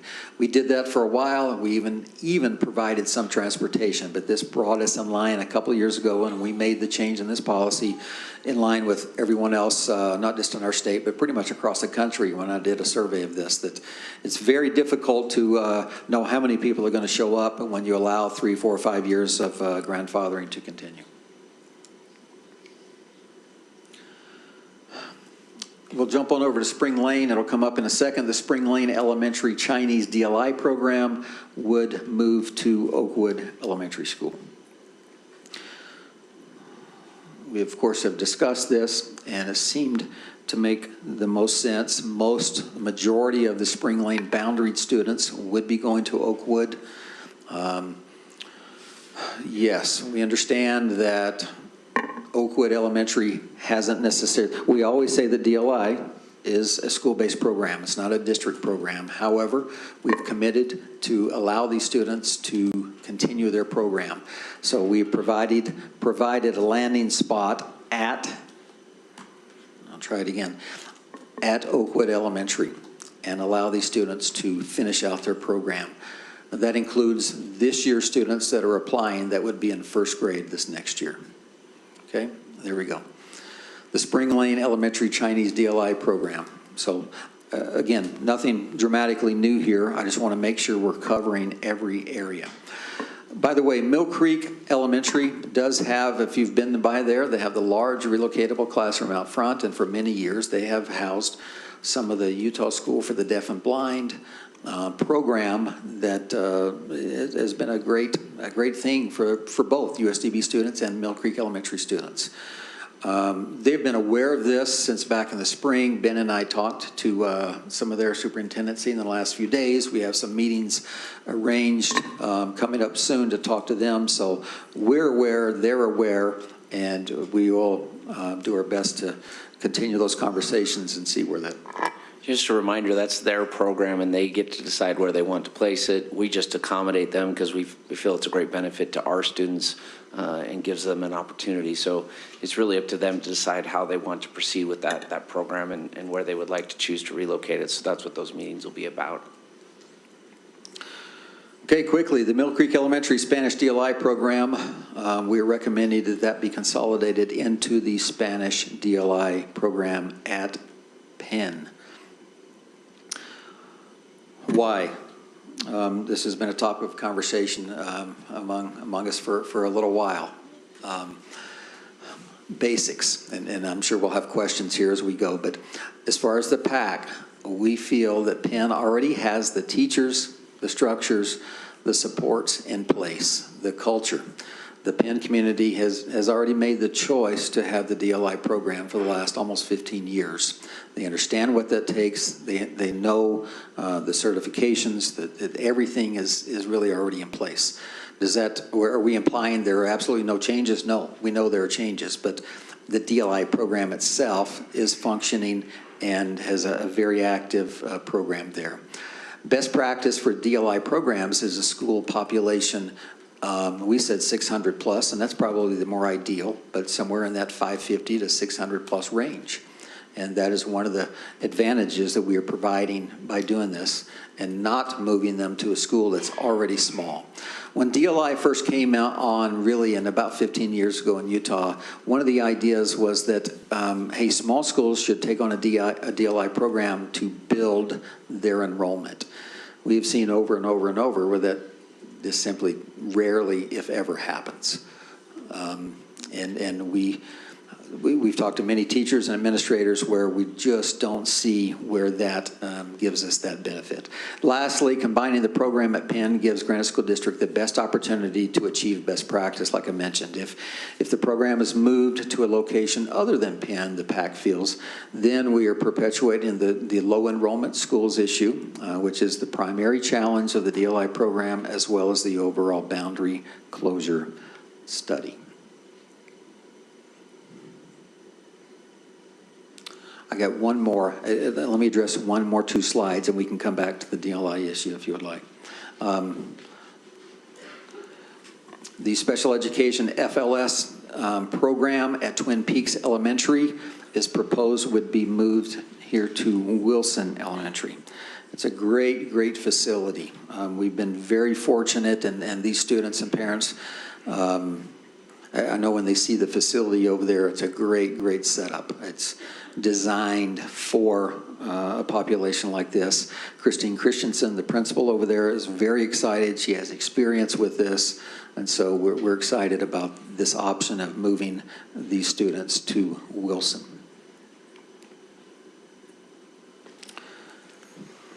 Before we get started, if you don't mind, I just want to make a couple points that I think are really important and critical to understand as we think. Most of you have been at almost every single meeting, at least most of them as board members. And I think what's important here is we're presenting a lot of quantitative data, but there's a lot of qualitative questions that came up in the midst of those meetings. And I think we all got a taste and a depth and an understanding of the great communities that our school community councils, our PTAs that represent these individual schools. And everywhere I went, I heard how special this school community is, and I sincerely believe that. And unfortunately, we're in a difficult position to have to make these kind of tough recommendations and hard decisions to you, and we take no pleasure in doing so. But I wanted to recognize and acknowledge the fact that the Population Analysis Committee took not just the quantitative data, but we sincerely evaluated the comments that were received. They're all available, every last one on the website, and took into consideration these qualitative concerns and how we can replicate and rebuild with these new consolidations to ensure the success of these future schools. I do want to remind people out there listening, there's a couple of persisting rumors that we continue to hear. Remember, there is capacity, and we have built in intentionally with these recommendations the ability to accept permits if families want to continue to go to their current boundaried school. So again, just this weighs heavy on our minds and our hearts. These are difficult challenges and significant changes, and ultimately it was felt that this would be the least impactful and the least amount of pain and suffering as we take on these difficult decisions. So with that. All right, thank you. Board members, I'm going to have you hold your questions. You have papers up here. If you have a question you don't want to forget, I encourage you to jot it down. But we are going to move on to our public hearing segment of this boundary study. So Ben, anybody in the room that has not signed up wishing to speak, please raise your hand so we can bring the list to you. Awesome. All right, we'll wait for that list to come in. While he's coming in, just a few reminders on public comment and public hearing etiquette. Remember, decorum and civil behavior is expected when providing comment. Disparaging personal remarks, unruly behavior, or seeking time beyond your 3 minutes will not be allowed. We also, with a public hearing, encourage you to stay on topic. This is a public hearing related specifically to the boundary study. So those are just a few reminders before we come in and officially get started. All right, so looks like we have a good sheet. Just the one sheet, Ben? All right, so how this is going to work, we're just going to go in order of signed up. It looks like some people have crossed their name off. So I will start at the top. If we'll have Wes Ashton come up, if you'll state your name and address just for our record, for the minutes, is the reason for that. And then we'll start your 3 minutes. Thanks for being here. Is it possible to have that map pulled up as well so we can kind of identify where? Absolutely. If that's possible. Let's get that. Which one specifically The are you looking for? option 3C? 3C, yeah. 3C, okay. Just want to make sure we have the right one up. So the area that I'm speaking of is my address, obviously, which is about Highland Drive, students going from Driggs to Oakwood. So my name is Wes Ashton. I live at 1710 East, 4620 South. I have 2 children that attend Driggs Elementary out of the few that will be transferred. My children love and adore, specifically, Ben Peters and their staff. I have a father who is in education, Granite School District, his whole career. I appreciate everything that's done here, but I would like to bring up the concern of moving children. I mean, we're talking 11 children in this area out of their school into new schools. That area specifically is 90% wetlands and commercial development. There's nothing else that can be done there. I mean, it's very limited, the students that do attend the school already. There's also the factor that got brought up throughout this meeting of development, residential. We're looking at Oakwood, those numbers I saw that were presented, Cottonwood Mall, Murray Holiday, Highland Drive, the impact that's going to do to Oakwood as well. Students having the one-on-one or smaller classes, I think it doesn't need to be stated, but it's well known that they get the attention and their grades directly reflect that. Specifically, my daughter, I think, would struggle tremendously with this change. She's an introvert. She's very shy. She has built friendships that, to me, is not just a overnight. As well as a social area, from sporting events to other social things that occur in that area. If you look above Highland Drive, that's where all the residential is. Everything to the west of there is Big Cottonwood Regional Park and commercial development. You don't hit residential until you get about down to 13th East. So we're separating them. As well as the fact that Driggs is 1.8 miles away from my home. Oakwood is 1.9. Not a big deal. 1/10 of a mile. Olympus Junior High, 1.2 miles. Bonneville Junior High, 2 miles. Okay? 0.8 of a mile. Olympus High School, 2.1 miles. Cottonwood High, 2.7. Everything we're doing is pushing my daughter further away. She gets on the bus 7:40. She gets home about 4 o'clock. It's a tremendous amount of time. Education is important. I appreciate it. But time spent away is hard. I want to spend time with my daughter and family. Thank you. Thank you, Wes. Does that stop? Oh, here we go. Just curious, there wasn't anybody over there. Okay. Next, Adrienne, is it Cornea? Cornea, oh, sorry.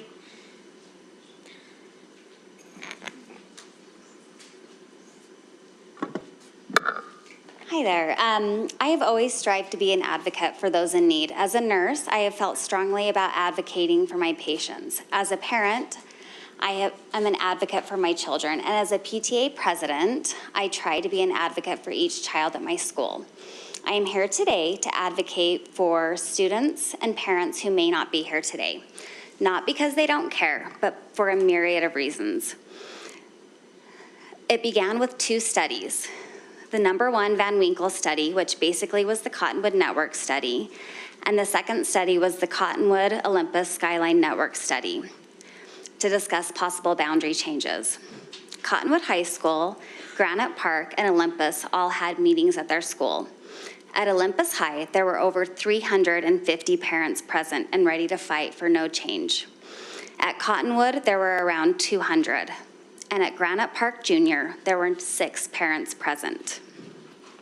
This is not because parents at one school love their kids any more than any other school.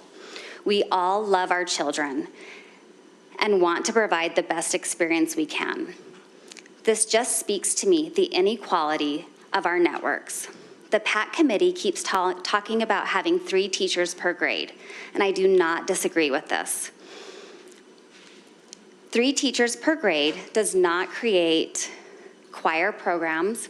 It doesn't create chess programs, STEM clubs, Lego clubs, or PTAs at schools that can fill schools with so many supplemental programs each year. As a PTA president who attends the Cottonwood Council meetings, I can tell you that the struggles here we are dealing with are starkly different, and that the other schools in the Cottonwood network are in great need. The inequality of the different networks are something that we have got to look at. A few specifics to my own experience. My son, who decided to be a part of tackle football, we were shocked and saddened to see that the Little League football at Cottonwood High School didn't have enough participation, and the Ute Conference decided to merge Cottonwood with Murray. This was concern 1 for me. Then we heard, due to low participation for Cottonwood's varsity football team, they chose to go independent. A Deseret News article in 2020 said that Cottonwood High School hasn't been able to field a sophomore or junior varsity team for 3 years. This past season, we dressed less than 20 varsity players, which compared to 90 players at surrounding schools. This is a concern number 2. After inquiring about programs at Bonneville Junior, which is our junior high, I learned that Bonneville was the only school in our district to not have any dance classes or fine arts dance classes. Surrounding schools had companies and performing opportunities. The last 2 years, parents from my home school did a remarkable job, and this can be compared to Olympus Junior, who had 65 girls try out for 13 spots at the junior high. We are not serving both communities. One more mention for the Cottonwood Network. Woodstock started an ALC program 5 years ago. The parents chose to send their kids to the feeder program, Bonneville Junior. They were promised a program there. This year, parents were not made aware that the 7th and 8th grade programs would be merged and that the honors classes for the GT program would not be provided. Why would a feeder junior high not be prepared for an incoming program? This is a problem, and this would not be accepted at surrounding junior highs. In closing, please, please, as a board, we are begging you, please make these hard decisions. Boundary changes are hard. This is the moment to do it. This is your opportunity. This is the time to make the hard choices. In 2009, Granite High was closed. The board had the choice to change the boundaries and to make it somewhat equitable.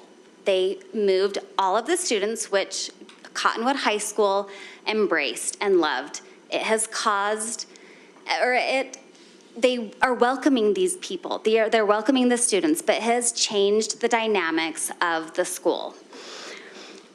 There was a board member, Dan Lofgren, who said, You have about 20 seconds left. Sure. This would leave a giant hole in the South Salt Lake Valley. We clearly know the answer was yes. The PAC decision has chose to close 3 schools, 2 in the Cottonwood network, right next to each other. This will leave a giant hole. in the Cottonwood network. You have 2 schools in the south end of the Cottonwood network that will both have a specialized program, an ALC program and a language program. 4.1 miles away is the next closest Sorry, it's your elementary time. school. No, thank you for your Sorry. time. Appreciate Okay, it. thank you.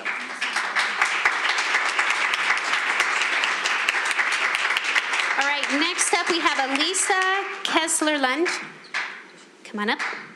And just a reminder, we're trying really hard to stick to our 3 minutes. You got it. Okay, my name is Elisa Kessler-Lund. I live at 4597 South Aspen Hollow Lane.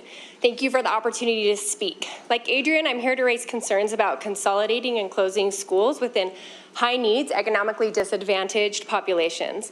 I do not believe focusing solely on the current Van Winkle 700 East Corridor study sufficiently addresses the larger concerns of inequity within the district. I do not believe this move truly considers what's best for all students. In 2009, when Granite High was closed, the board chose to not redraw boundaries at that time, that it would address the inequities among the East Side high school networks. We cannot change the past, but the problems that we have today stem in part from that inaction of the long ago decision. We are seeing the consequences here. We're asking the board to take bold actions now rather than to continuing to pass the buck down the road. The Cottonwood Network shoulders a disproportionate responsibility to meet the needs of economically disadvantaged students among the 3 neighboring networks of Cottonwood, Olympus, and Skyline. Educational research demonstrates that students perform better in socioeconomically integrated schools. That is not what we currently have. For example, according to the October 1 enrollment data that is publicly available, Cottonwood High has a student population that is 49% economically disadvantaged. At Olympus, that number is 16%. At Skyline, that number is 7%. The district wants 3 robust, comprehensive high schools. We believe all of these 3 high schools have the potential to be strong, and they currently have so much to offer. But Cottonwood shoulders the additional responsibilities of meeting the needs of this vast, economically diverse student population. Sharing this need across networks does not take away from what schools currently offer. Rising tides lift all boats. Focusing on closing schools in one network and busing or forcing kids out of their neighborhoods and communities is a strain on vulnerable children. It's a strain on resources. There's already a busing shortage. It's a strain on student mental health. It doesn't address students being able to participate in after-school activities. According to the same October 1 enrollment data, many of the 9 schools in this Van Winkle study represent majority economically disadvantaged students. Moss and Walker have the highest levels in the state at 88% and 82% economically disadvantaged. The boundaries of all 9 schools are impacted. How does redrawing boundaries and consolidating schools now, only to do it again in 2024, address the strains on vulnerable children? The district has indicated they're chipping away at a small school problem. The district has said they're chipping away at these inequities. Does chipping away help students who show up to school without shoes? Does chipping away help students who are bused further and further out of their neighborhoods and community resources? Does chipping away address the real issues of vast inequities among schools? Where's the data that shows larger schools do better and are more successful at addressing inequities? As was just said earlier, it's not realistic to make everything work for everyone. So I guess we'll just make some things work for some people. The district has said they're making decisions that are politically viable.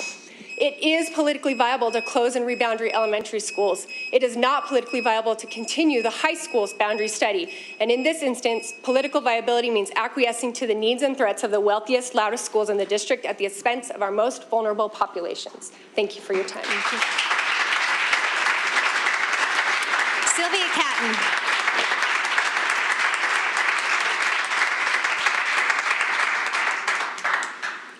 Hi, I'm Sylvia Catton. I'm here representing Mill Creek City and as a parent. My kids go to William Penn Elementary.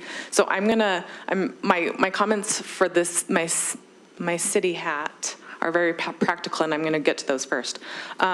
I want to point out something in the boundary changes.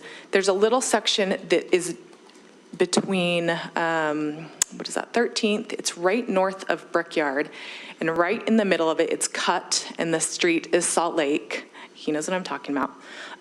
You have both of those sections going to different schools right now. When we did our boundary adjustments for the city districts earlier this year, we had residents come to us and say, hey, wait a second, we identify as a community of interest, even though we technically have a Salt Lake City street that runs between our neighborhood. I wanted to point that out because if they truly do identify as a community interest, it might be worth looking at sending all of those kids to the same school. And I don't think it would be that much of a strain for busing or walking or whatever. So I just wanted to point that out. The other thing that I wanted to point out is I represent the west side of Mill Creek, all the way to the Jordan River. There's a little portion that will, of my district that will now be going to Walker Elementary, which is great. Walker is a beautiful new school. I want to advocate again, and I think the last time I was here I talked about this, getting a bridge across 39th South. If we're expecting kids to cross 39th South, it's got to be safer. And maybe this is the time, if we're redistributing programs and money, we find money. And I know that there's been some work at a state level that's looked for different grants and opportunities there. But it would be helpful for the school district to kind of get behind that and really push that along. The third thing I want to talk about in terms of the city is Ben mentioned that we have our Promise program, which has really built up Mill Creek Elementary in the past couple of years. And kudos to those parents who have really, really worked so hard to build up that community. We just want, on behalf of the Promise program, and Kayla Myers is our Promise program manager, and she's here today. We just want to make sure that those families will feel welcome in the schools that they'll be dispersed to. And we hope that the district can support us in boosting the Promise program to the different schools that these students will be going to. Lastly, I'm going to switch my hat now as a parent. My daughter attends William Penn Elementary, and she's in the dual immersion program. Since this study came out, I've had a lot of parents ask me about it. And I think the biggest concern is just that, a few years ago, there was a lot of consternation around the lottery system of who would be going into the dual immersion, who would be accepted first, who would have priority. I think there's a lot of nervousness around that again. And I think that we have to be really careful and tread carefully about how we're determining who. And I saw an email today that says, kids will be grandfathered in, but for the coming kids, we got to be really careful. Those are my comments. Thanks so much. Okay, thank you, Sylvia. Steve Risenmay, front row. You're right, ready. Ben? Yep. I had some handouts I was going to give to them. My name is Steve Risenmay. I am at 3463 Scott Park Lane in Mill Creek Elementary.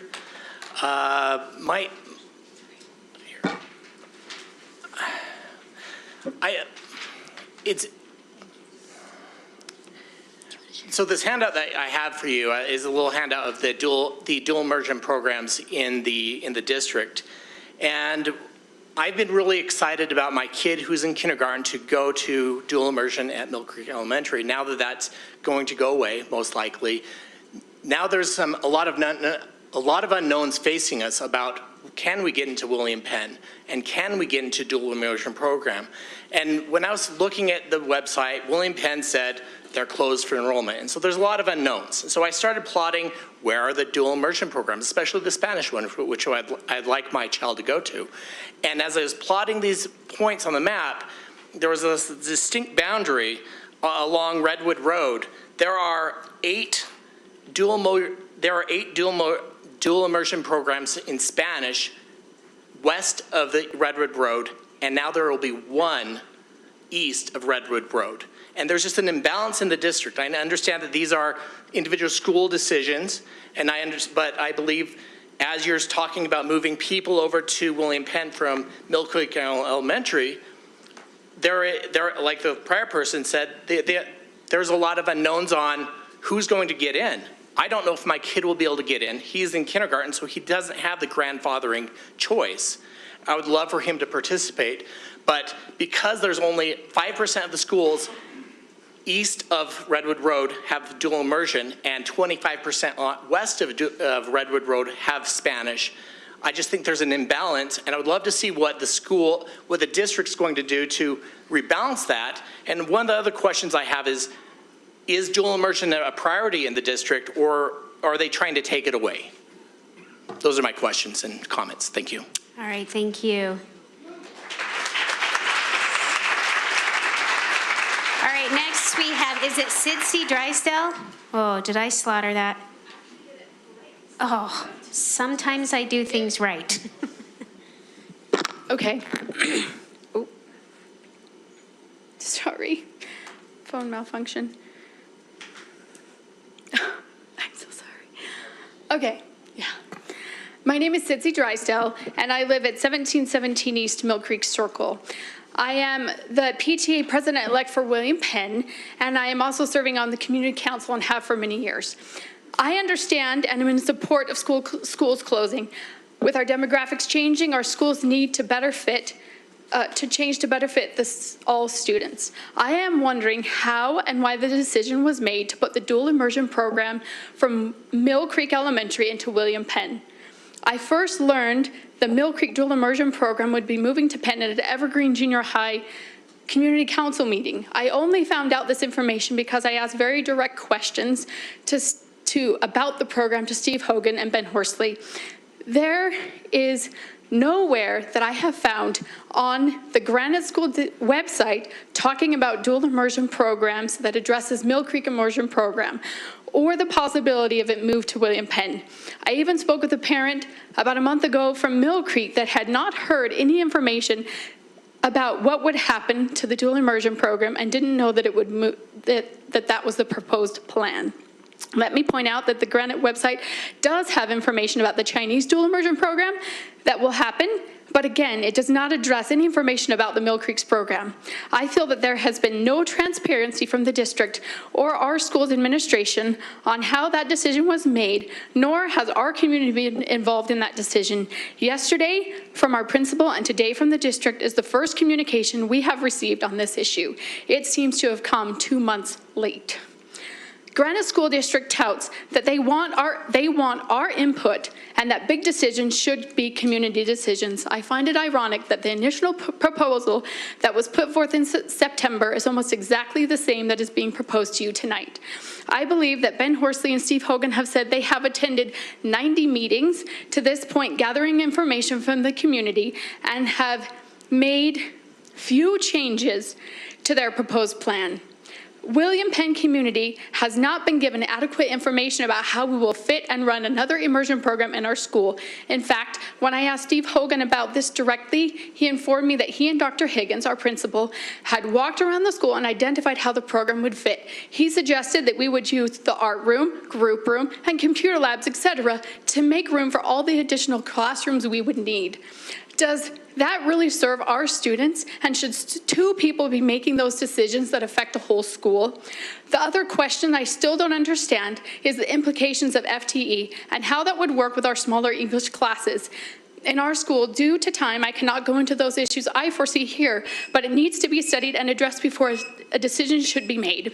I would ask that the school board postpone making such a big decision that will affect our community by giving us and you adequate time to perform studies and consider all the elementary schools that feed or could feed into Evergreen, including Lincoln, Rosecrest, Wilson, and Moss, and find a better place, the best place for Mill Creek's dual immersion program to thrive. Given the numbers here tonight from all the other schools, if you noticed on all of your slides, Mill Creek or William Penn Elementary School was not listed. You did not see classroom sizes, rooms, parking spaces, and how that program would fit, because William Penn was not supposed to be affected by these boundary studies, and it has not been adequately studied.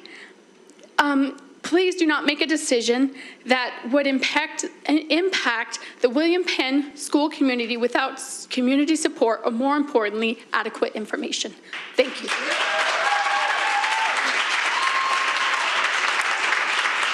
Lindsay Godsey.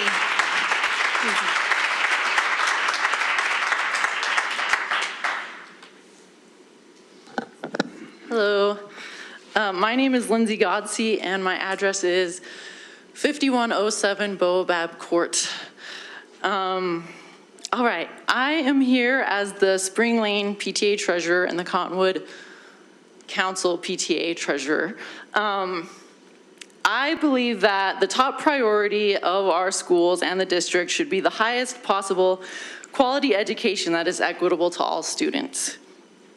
I believe that the teachers and administrators at Twin Peaks and Spring Lane are spectacular, but there are more variables at play. For instance, class size, which contrary to what you might think, they're actually bigger in smaller schools. Classes per grade. If you've ever had a student not get along with another student, you might hope that there's more than one class per grade, which is the case at both Spring Lane and Twin Peaks, at Spring Lane because of the Chinese program. Also, there's more funding at schools based on how many students attend the school. That's funding that is used for aids, special education, all those kinds of special funding needs. Of course, there are challenges and concerns with school closures. Traffic, walking to school, losing an art room, losing other kinds of specialty rooms. I try not to feel too upset when I see what's happening at schools like Spring Lane and Twin Peaks and hear that the reason that other schools a mile away don't want us is because they're going to lose their art room. I don't think that the students at Spring Lane and Twin Peaks are having an equitable education with their neighbors at Oakwood and Woodstock, so I fully support the closures. I believe that those other problems are things that our new communities at the schools can work together and solve together. I don't think that leaving the students at Twin Peaks and Spring Lane is the best choice. So, hang on. As some of my friends mentioned at Oakwood, a significant concern over closing Twin Peaks and Spring Lane is the impact on Bonneville and Cottonwood. Honestly, this is a concern I share, and I don't know what will happen. Twin Peaks and Spring Lane are about 1.5 miles apart. Right in between them is both a K-8 private school and a K-8 charter school. Right where it looks like there's a black hole are those two schools. Also, Oakwood and Woodstock are new buildings. So as you saw with the 51% retention rates at Spring Lane and Twin Peaks, most of those communities have moved to Oakwood and Woodstock already. I would love to be in a meeting a few years from now talking about which school we're going to reopen in the Murray Holiday area. But in the meantime, I don't feel it is right to sacrifice the quality of elementary students' education now out of fear of what may happen in the future. Honestly, I wish that Spring Lane and Twin Peaks had been closed a few years ago because it has been really hard to see students suffering, many of them low income, where they would be better served at the other schools, including Moss Elementary. Finally, I just wanted to say that my daughter will be a 6th grader at Bonneville next year, and I am super excited to work with Principal Johnson, the counselors, and the Bonneville PTSA in inviting Moss students to Bonneville for the first time. Thank you. Mary Ann Jensen.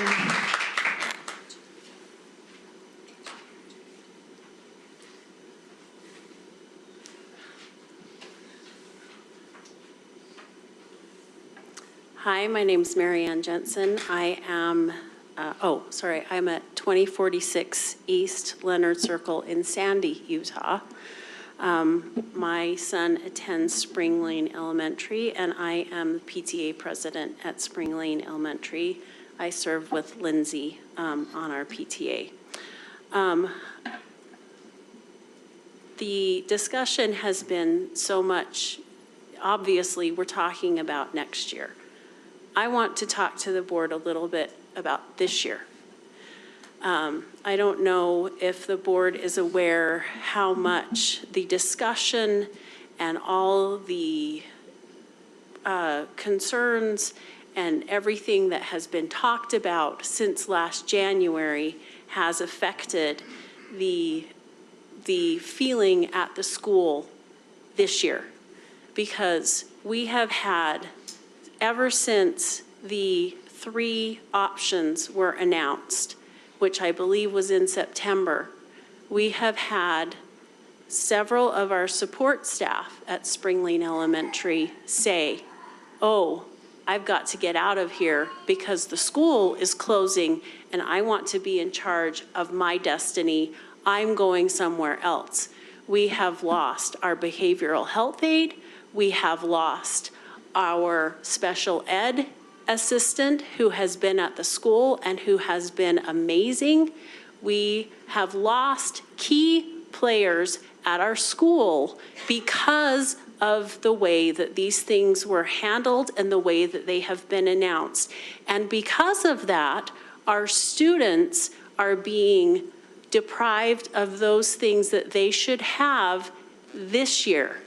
And asking to Mr. Carlson, who is a new principal, who was put in as our new principal this year, brand new principal, and about 3 weeks after he came in and the school year started, guess what was announced? Oh, our school's closing. Well, how much fun is that to run a school when, oh, by the way, your school's closing? He's done an admirable job. He keeps a good attitude. He is super fun and exciting for the students. He does a great job. But talk about having a hard thing to deal with. He's in a very difficult situation. Our teachers are in very difficult situations. And we have had staff leave, and it leaves our students in a difficult situation because they don't have the support that they need. We have kids who need help, and he can't hire because the positions at our school that he needs to hire for pay so little that people won't take the jobs.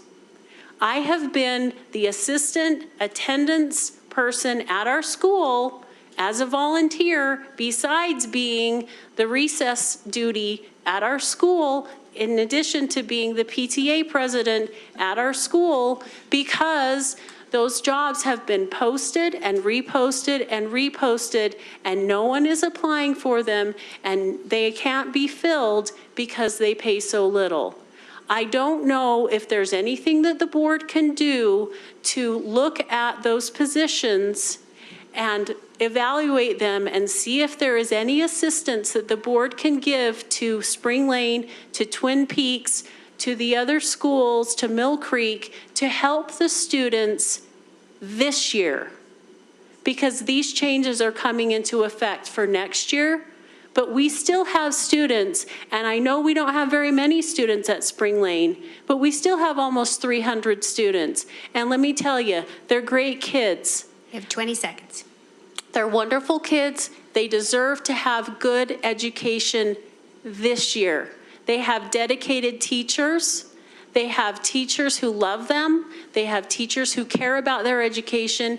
They need assistance from the district. I assume it's the same at Twin Peaks and at Mill Creek.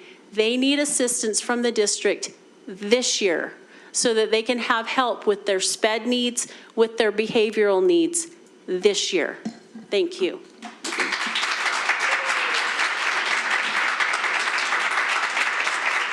All right, Angie Gray. Is Angie here? Yes. Oh, there you are.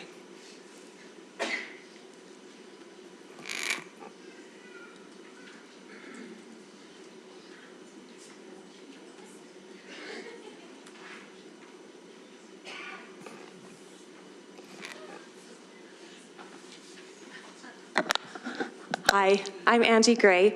My kids go to Mill Creek and Evergreen. I live at 3681 Christine Street.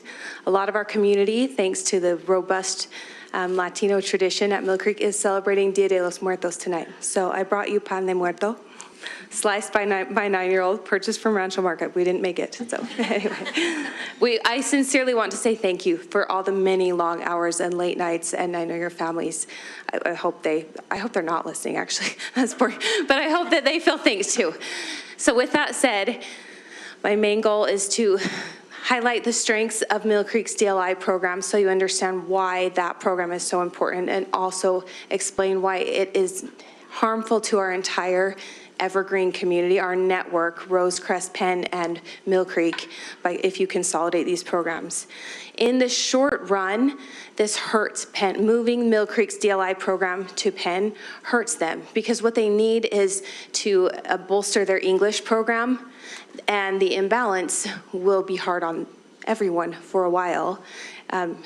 And we don't want that for our friends at Penn, and we don't want the solution to be that little by little you switch. So as the plan seems to be, next year there would be 3 dual programs, 3 classes per grade, and 1 traditional, and then each year you'd phase it out until you get 2 and 2.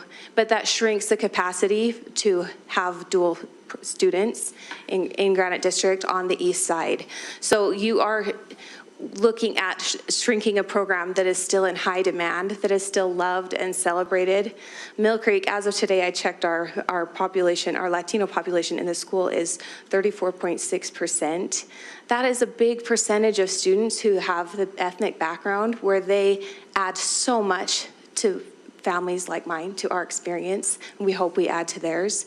We'd love to share that with Penn more and more, but we feel like as a community between Penn and Mill Creek, that's simply not what will happen with this program.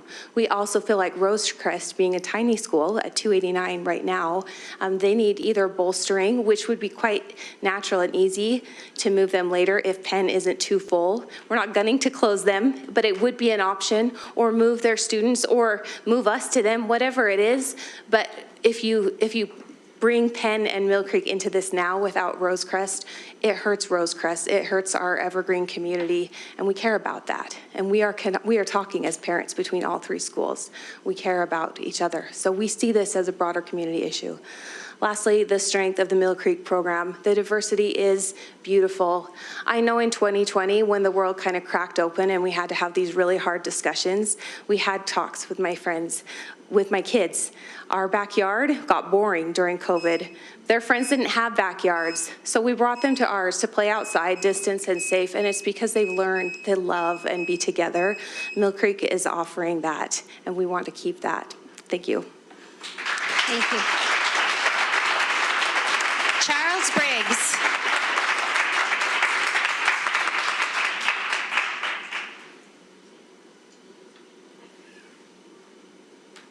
Hey, thank you. Charles Briggs, 3615 South, 2245 East. I've got a second grader in William Penn dual immersion program.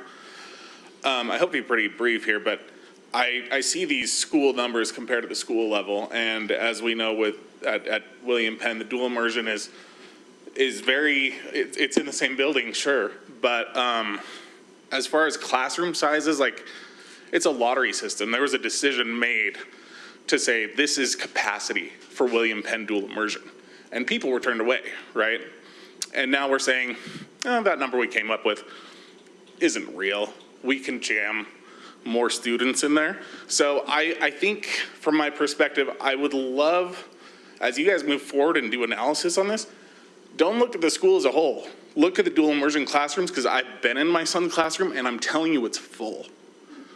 And I mean, I don't know what else to say, but don't look at these numbers as at the school level. You need to look at the classrooms that are dual immersion, because we can't handle more. So yeah, hopefully as you do analysis, you can not look at the high level, but really go peek in the classrooms and see how many empty chairs there are. See how you're gonna fit those desks in there, because it's gonna do everyone a disservice. It's gonna do William Penn a disservice. It's gonna do the students coming in a disservice. And it's just not the right way to go. I'm a bigger fan of a lower student-to-teacher ratio. Utah has the worst funded education in the nation. If anyone's looking to be number 51, I have bad news for you. So thank you. Okay, thanks, Charles. Is it Amberly Schaefer? Did I say that right? Okay. Whew.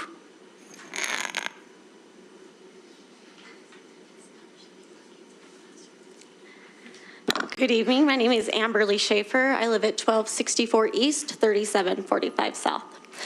Let me start by saying I am a reasonable person. I understand completely the need for the looking at closing schools and redrawing boundaries. I do, however, take supreme issue with the way this whole thing has been handled. From the beginning, the Population Analysis Committee has been calling for community input, telling us our voices matter. Yet, they have the audacity to stand before you today and present the plan to close Mill Creek to you. They tell you community support's not there. People special permit out. There's not enough support. That is absolutely not true. We have had a strong presence at every single meeting for these proceedings. We have shown up and we have voiced our support. Our principal, Amber Clayton, the president of our national award-winning PTA, April Flores, and our over 30 community partners have tirelessly advocated for our schools to remain open. 68 of the 138 emails and feedback received and published by the district on their website, which is just shy of 50%, are in support of Mill Creek staying open.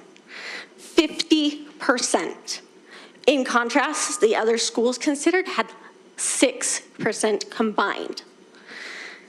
The fact that they have stood up here tonight and asked you to vote for this plan, have asked you to flagrantly disregard the will of the people you were elected to represent, is not only shocking, it's insulting.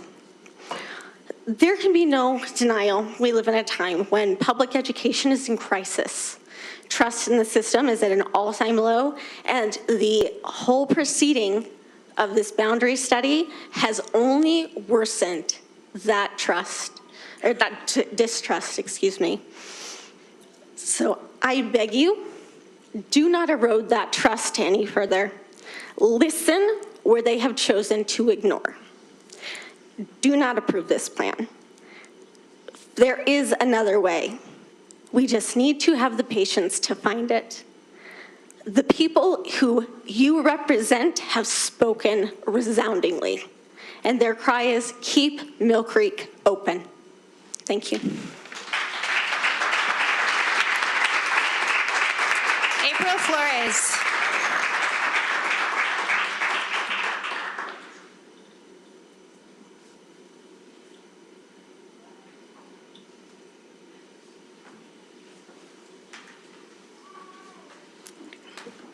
My name is April Flores. I live at 1317 East Shady Maple Cove.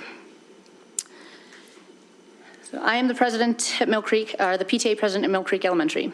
So I'd like to take a moment, first off, to thank all of our teachers, staff, and our administrator who work tirelessly each and every day to provide a high-quality education and a safe environment to all of our students. Secondly, I'd like to thank all the parents and community members who have advocated for Mill Creek Elementary the last couple of months. Emotions have clearly flared. Tears are still being shed. And the pall of uncertainty looms heavily upon us. Despite all of this, the students of Mill Creek Elementary have forged on with their education thanks to the resilience of the role models within our small building. The Mill Creek family is grieving, but we will continue to provide an exceptional education filled with enriching opportunities to our students. A large and unique part of that education is our DLI program. More than half of our students are enrolled in the DLI program, and we have kindergartners such as young Miles, my friend Steve's son, who's anticipating to begin the program as a first grader. The DLI program is an invaluable opportunity for Granite School District students, and the demand for the program seems high. William Penn is at capacity and has a waiting list. Our program makes up more than half of our student population. Learning Spanish is in high demand. My hope is that the district allows the program to grow and thrive rather than limit it down the road. Hispanics make up 39% of the GSD population, 34% at Mill Creek Elementary. However, many communications from the district are only sent in English. I think we as a district need to be more cognizant and provide bilingual communications as much as possible. Furthermore, Hispanics make up the largest minority group in all Utah school districts, except two, where they are half or the majority of that population. Again, we need to keep this in mind because representation matters. It matters in the classrooms, and it matters at the administrative level. In closing, I'd just like to say that we all can learn and grow together. Our children can benefit from one another, and the GSD DLI program has potential to thrive. If the program is in high demand, let's provide that culturally enriching experience to more students than we're currently reaching. Thank you.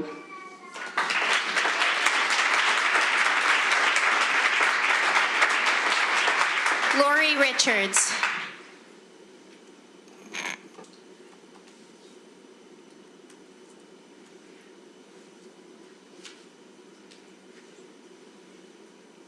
Good evening. My name is Lonnie Richards. I live at 2123 East, 3780 South. I am here representing the William Penn community, and I'm grateful for you guys for taking the time to listen to us this evening. I wanted to address the impact that I feel would happen to our students in the English-only program at Penn. We lost a first grade teacher last month, in part because of the challenges that she faced in her classroom. Without additional help, it was a struggle for her to facilitate a learning environment for growth. This is not the only English class that struggles throughout our school and throughout the years. We want a learning environment where every student gets the help that they need to progress. Children are very aware of unfairness and imbalance. And I fear that with adding another DLI program to the school with such a small traditional enrollment will exacerbate the issues further. This has been a concern that we have been trying to find a solution for some time, and I feel like this will only make it more of a disadvantage to those students, especially those students who have parents who feel like they can't have a voice because they either don't speak English or they don't know how to communicate and they don't know who can advocate for them. We're wondering if the district has thought how this would impact those families in the traditional program, where a good number, as I mentioned, are already facing disadvantages. I know that we had mentioned that on the slides this evening, we saw that all the schools that we looked at were because they were listed on the study. And William Penn was missing that because they were not part of the study, but William Penn is going to be impacted. And I think it would have been nice to have a side-by-side comparison when you were listing the numbers of parking spaces and classrooms, so we could have seen how that would have fit in with our school. We've also heard that the elementary schools that feed into Evergreen Junior High will be studied over the next few years, with changes to those boundaries happening in the next 2 years. We fear that changing a school community twice in such a short time will be an easy way out for families.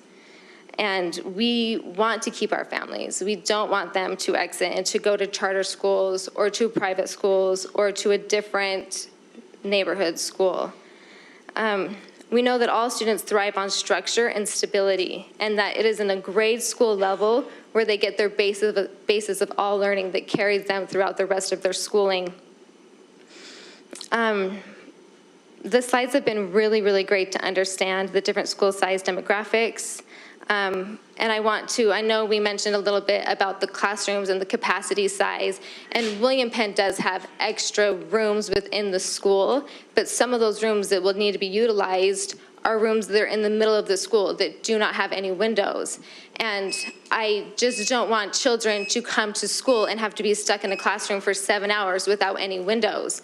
I think that is not conducive to a wonderful learning environment. And I also think it's important for kids to change rooms throughout the day so that they have a different learning environment. And I think that's important for us to take into consideration. Thank you so much for your time. Thank you.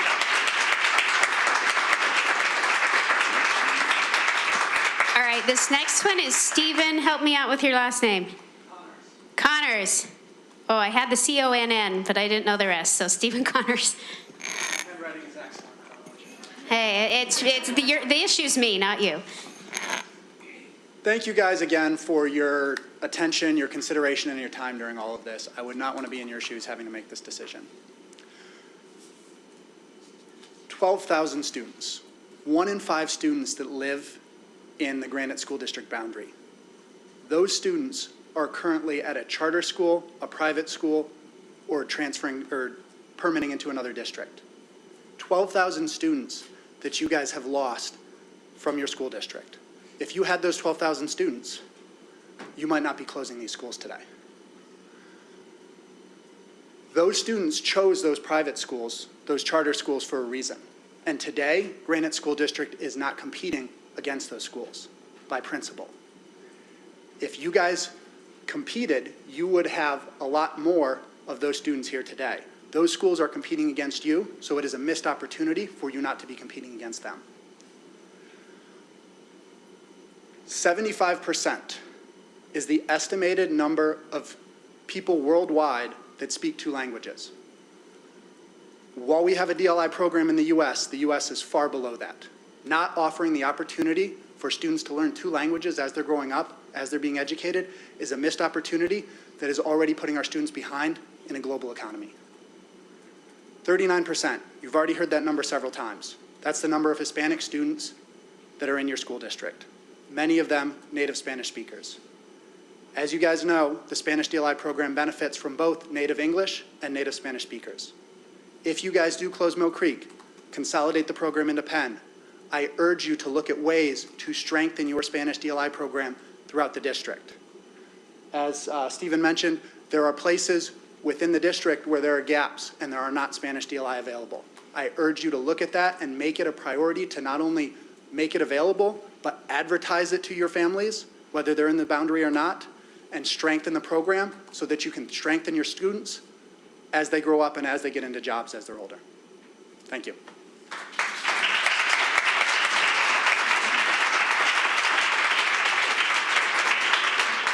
Christiane Valentines. Oh, did I get close? Oh, well. Maybe I didn't write well. We'll blame it on my handwriting. I'm Christiane Valentiner, and I have students at William Penn Elementary.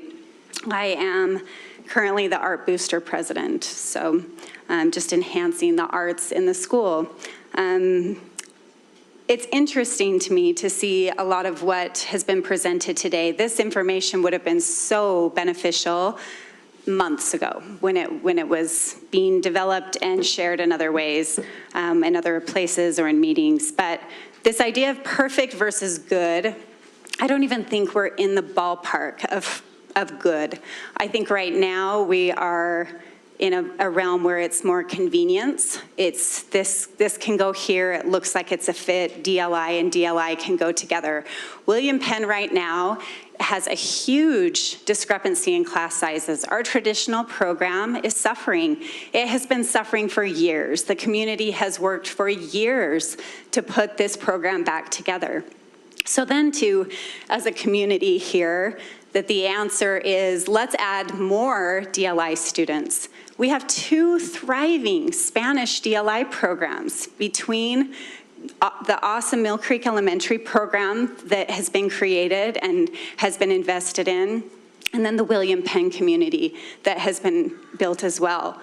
2 strong programs. Families want these programs. They're both full. Our Spanish program is full, and we want more students. We welcome more students. We would embrace more students, but let's do it in a way that benefits our students that are in the traditional program so that we can have families stay, so that families aren't leaving, as has been said, so they're not looking at charter schools and private schools and schools that are not within the boundary. I think there's so much that has been shared, and I appreciate the time that's gone into it. Things need to happen. Changes need to occur. It's definitely clear in the numbers, but I think we're so fixated on numbers right now instead of students and what will benefit our students. And I, like others, encourage you to come to William Penn and see. We have English-only classes, the traditional classes, that have 12 students in them. And then our Spanish classes are at 34. And we we absorb more classes that are Spanish, and we're now at a worse ratio. We're going to become a Spanish immersion magnet school. That's what it will be. And we have a neighboring school in Rosecrest who the community loves their school over at Rosecrest, but they're in the 200s in their enrollment. So why aren't we looking at rolling another DLI program into Rosecrest, and then Rosecrest and William Penn can then merge into Evergreen? I know that the superintendent released a letter today. I appreciated that, but I thought it was interesting that we talk about how a DLI most other DLI programs, there's just one elementary that then feeds into a junior high. There's a higher demand for Spanish, obviously. We have 2 strong programs, and so let's support those. Let's embrace that. Let's motivate children to want to be a part of this and families to stay and connect there. Thank you for your time. Thank you. Let's see, John to Utah.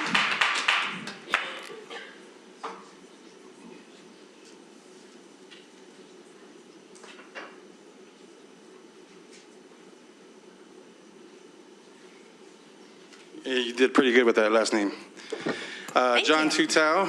I live at 3680 South Highland Drive, apartment 201. My daughter went to Mill Creek Elementary and now goes to Evergreen. I'm active in the PTA. I was a PTA president for several years at Mill Creek. One of the things that I mean, people have said so many wonderful things. I'm here obviously to advocate for Mill Creek staying open. We've had many arguments for that. I think that the biggest thing is obviously the DLI program. It's very hard for the data that's been presented to be able to show the diversity within the school and the community and even the city in harmony to be able to provide that quality education for our students. And I think that that's what we're looking at this point, is what's going to be the best thing for our students. And I think that there's many options besides the ones that's been presented that still needs to be explored more. And I think that that's something to be considered. I know that many of you may not be on this board when these repercussions affect the community, but I urge you to consider that the decisions that you guys are going to make for this meeting and the next, when you guys are voting, that it's really going to impact the community as a whole, and not just these numbers and not just the data that's being presented. I really wanted to emphasize the fact that I live a half block from William Penn, but I chose to take my daughter to Mill Creek Elementary because of the culture and because of the DLI program there. We have many people here that are from William Penn, and I agree with the concerns that they have their own concerns in as far as size, class size, and things that haven't been necessarily presented in this study. I urge the committee here to maybe put a pause on this and kind of see what other options that we can explore.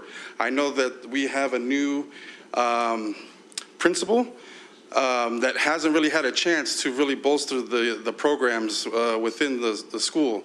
I mean, we're just coming out of the pandemic. That's something to consider as far as the numbers go. When I was the PTA president there, we had about 480 students. And so I don't see why these programs can't be bolstered if they had the right resources behind them. I think that that's something to be looked at as far as quality of education for the students in these areas. I don't think that closing Mill Creek would be beneficial for the community in whole. I think that especially with the investment with the city and with the community that have been willing to put in their own time and volunteer, I think that there's definitely an argument to pursue other options. And I thank you for your time, and I thank you for giving this opportunity to voice our concerns. Thank you. All right, last but definitely not least, Emmanuel Vasquez.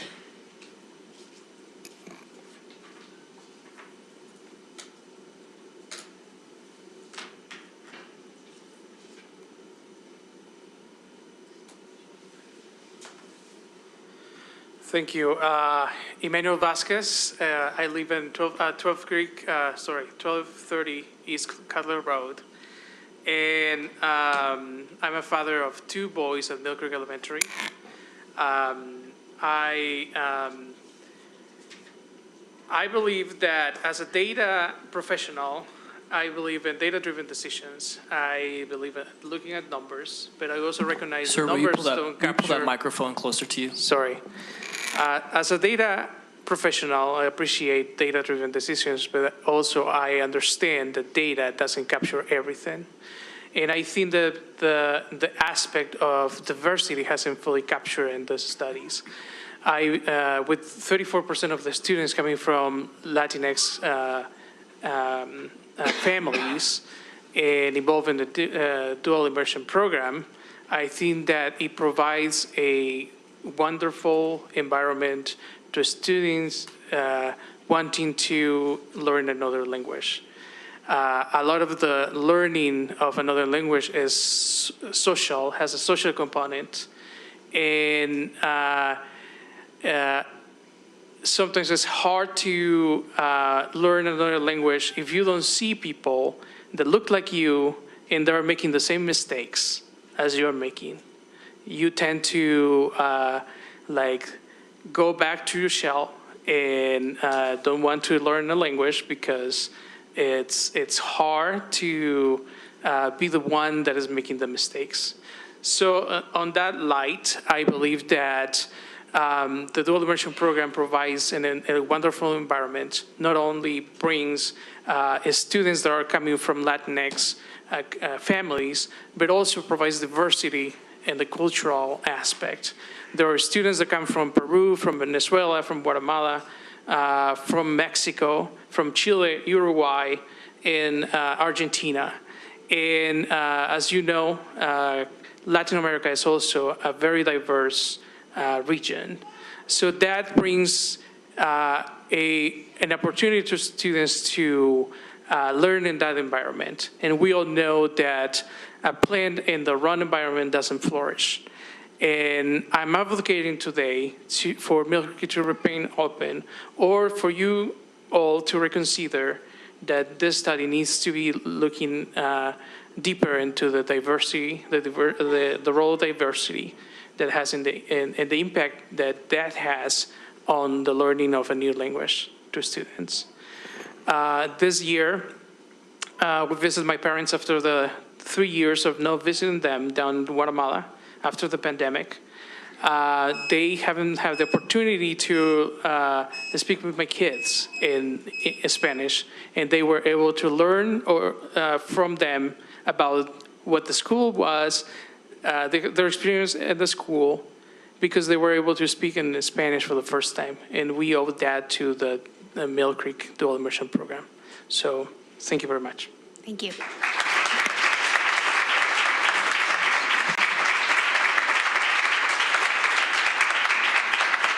All right, that concludes our public hearing, so we're going to officially close the public hearing. We're going to now move on to some board discussion, open it up for discussion. I know I know board members have questions, so let's just be considerate of other board members' time too. So if you have multiple questions, let's make sure we're taking turns, and we will go until all the questions are answered. So who would like to start? Nobody, wow. Clark, Julie. I won. Steve and Ben, a couple of questions for you. Can you speak specifically to the system, the mechanics, the commitment from the district for both of these DLI programs, the Spanish and the Chinese?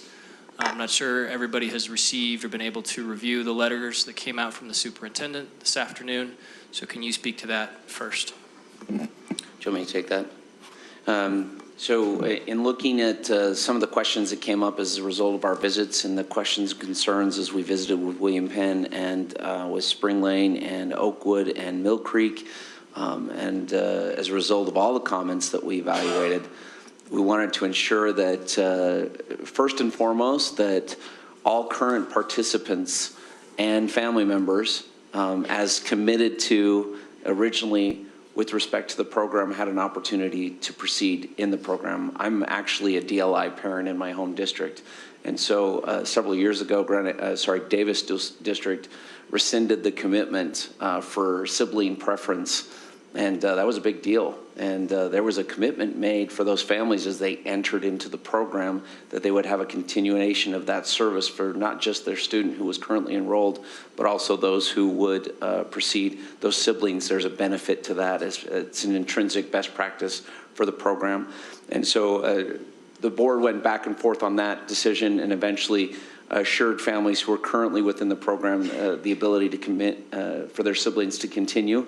And comparably, we wanted to ensure that our students and families who had made a commitment to this program, despite the fact that their school may be closing, would still have the chance to continue in that program in addition to their siblings if they chose to do so. So if there was a discontinuation of future permits, rescinding of restriction of future permits, that is certainly something the school level, the committee, or the community could make, and we would obviously work with them to ensure that those who are currently in the program and their siblings have a place to land. That was the primary essence of those letters. In addition to that, it was mentioned in some of the patron comments here, some of the imbalances. And what we're seeing here, I know the comments indicate that these are robust programs, but frankly, one of these programs is on life support.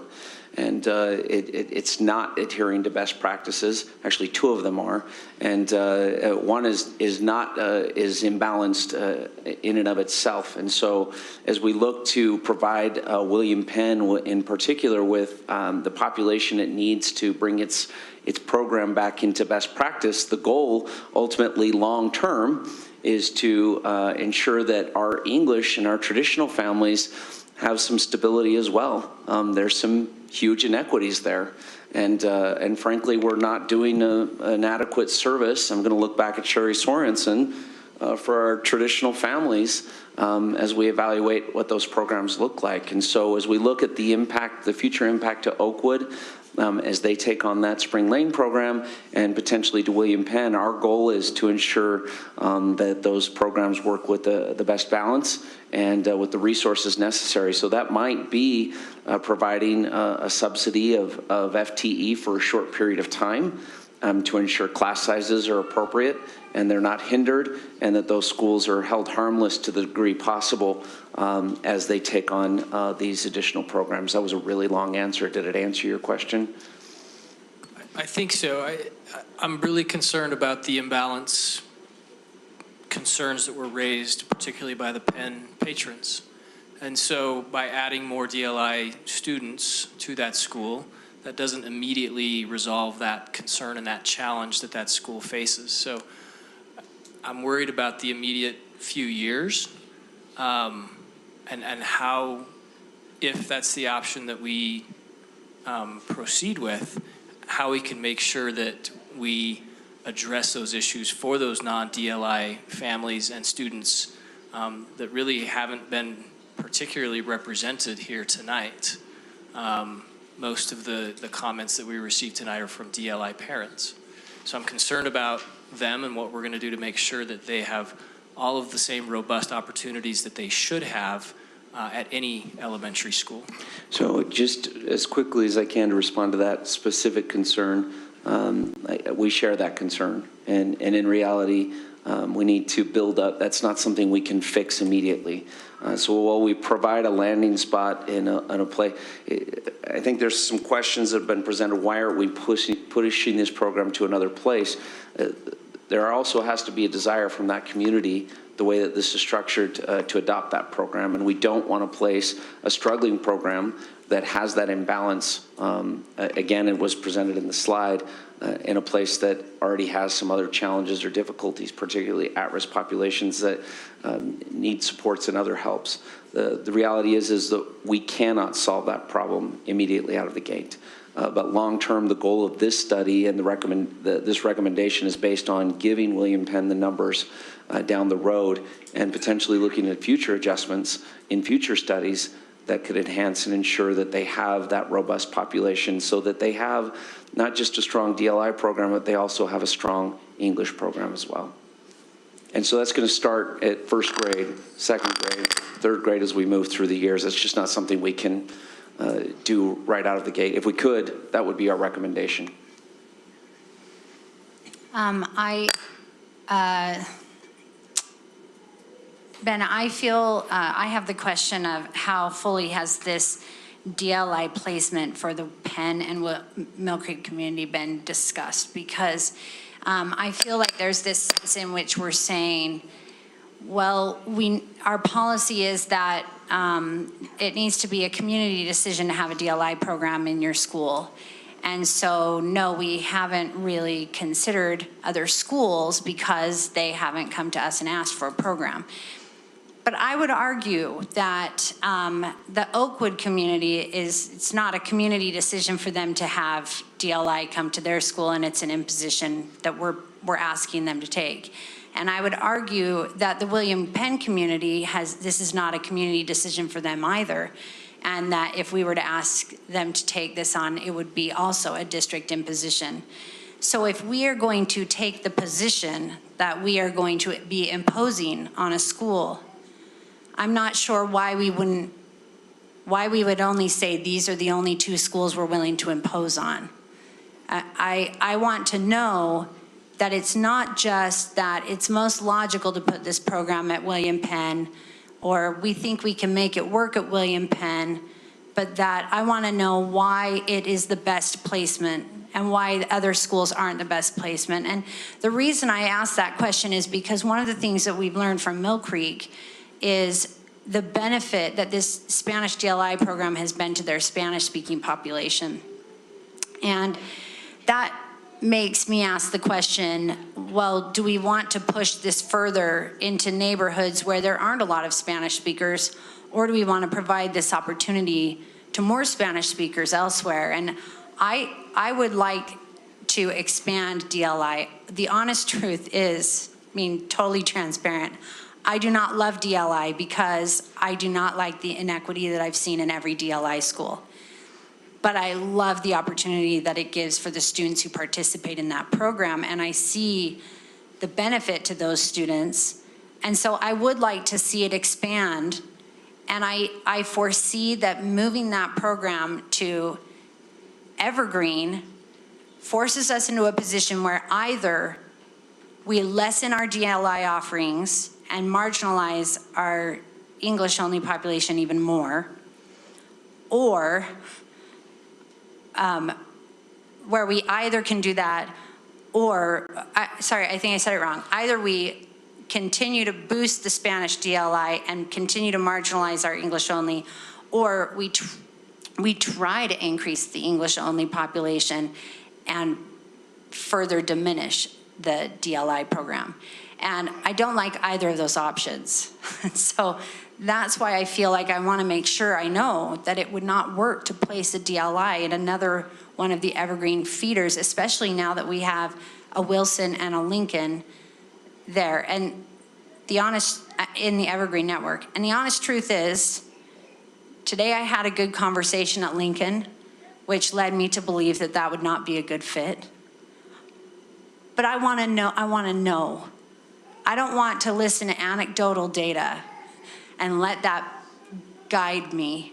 I want to see information that shows me this is the transients at these schools.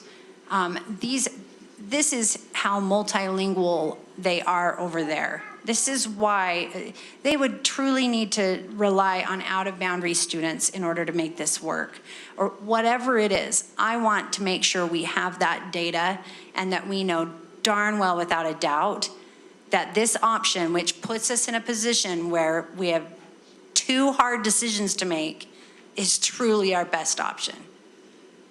That was... Thanks.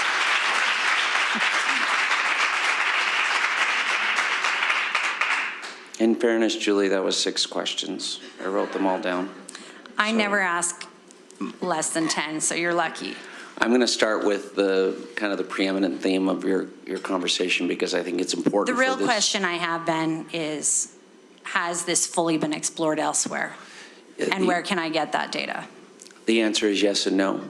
And it goes back to what we were tasked to do as a population analysis committee. The purview of this committee is to analyze school consolidations and closures. It's not to evaluate program expansion.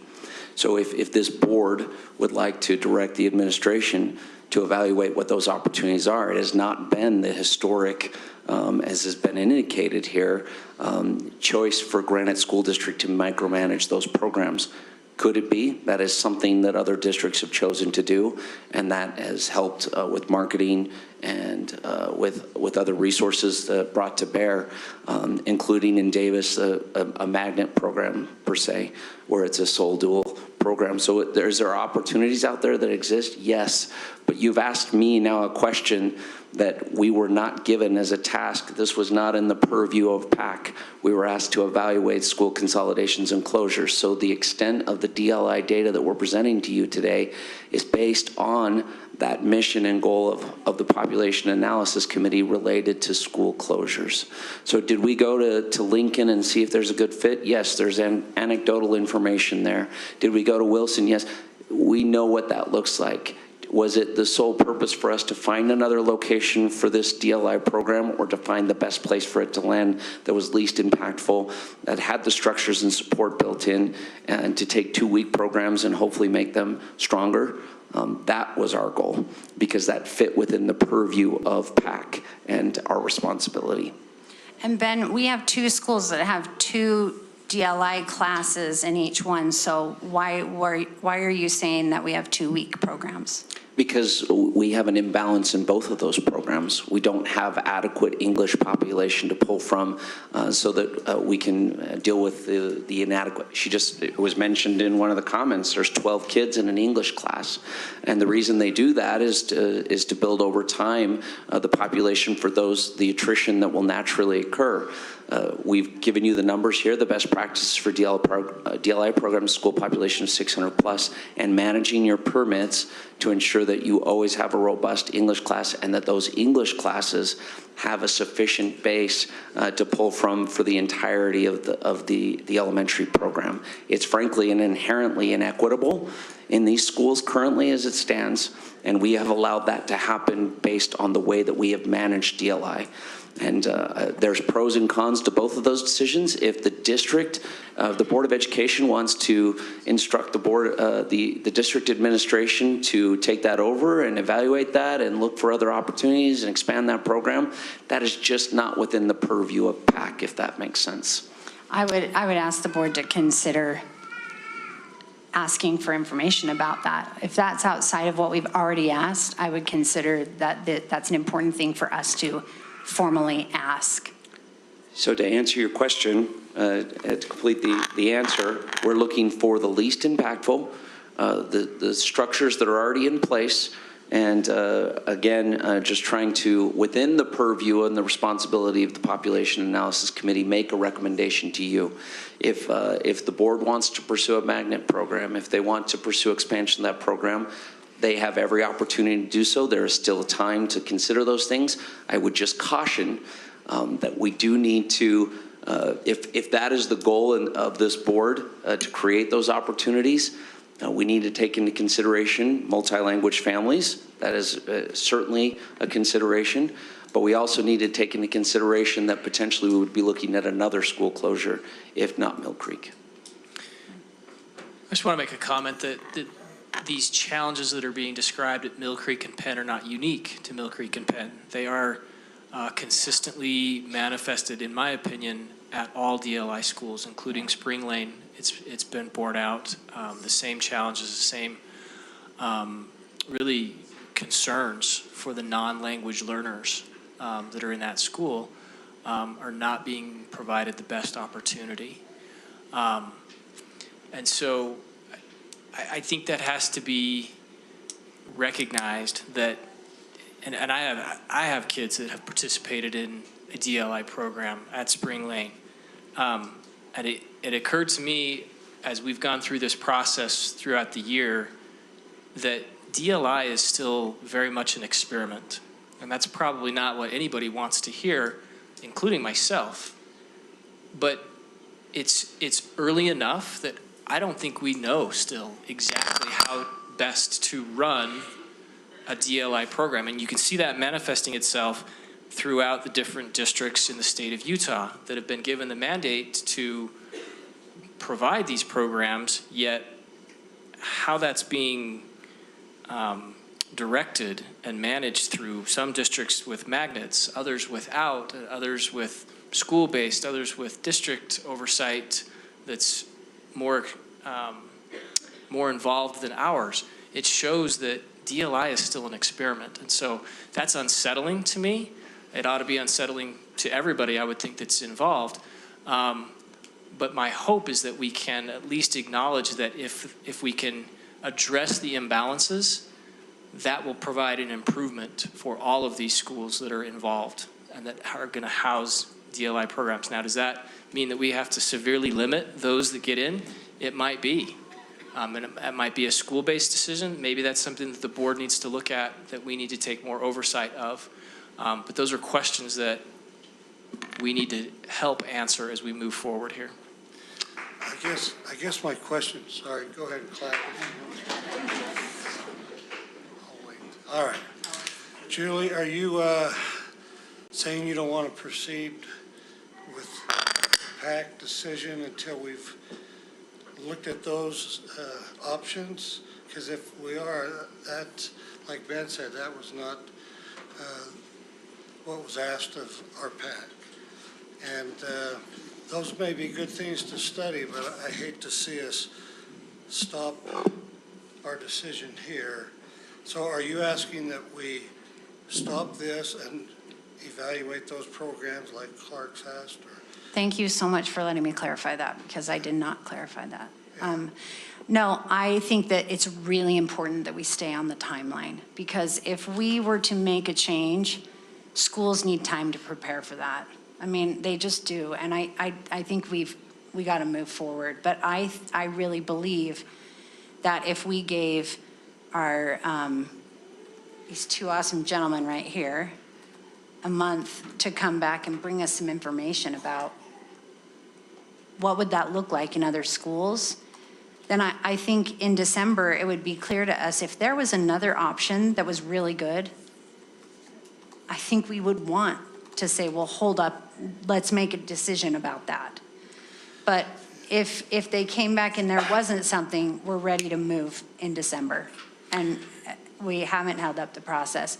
And maybe if they came back and said there's another option that's awesome, maybe we'd still be ready to move in December. But the point is that we'd have the information, we would be able to be flexible and make the right decision rather than just a decision.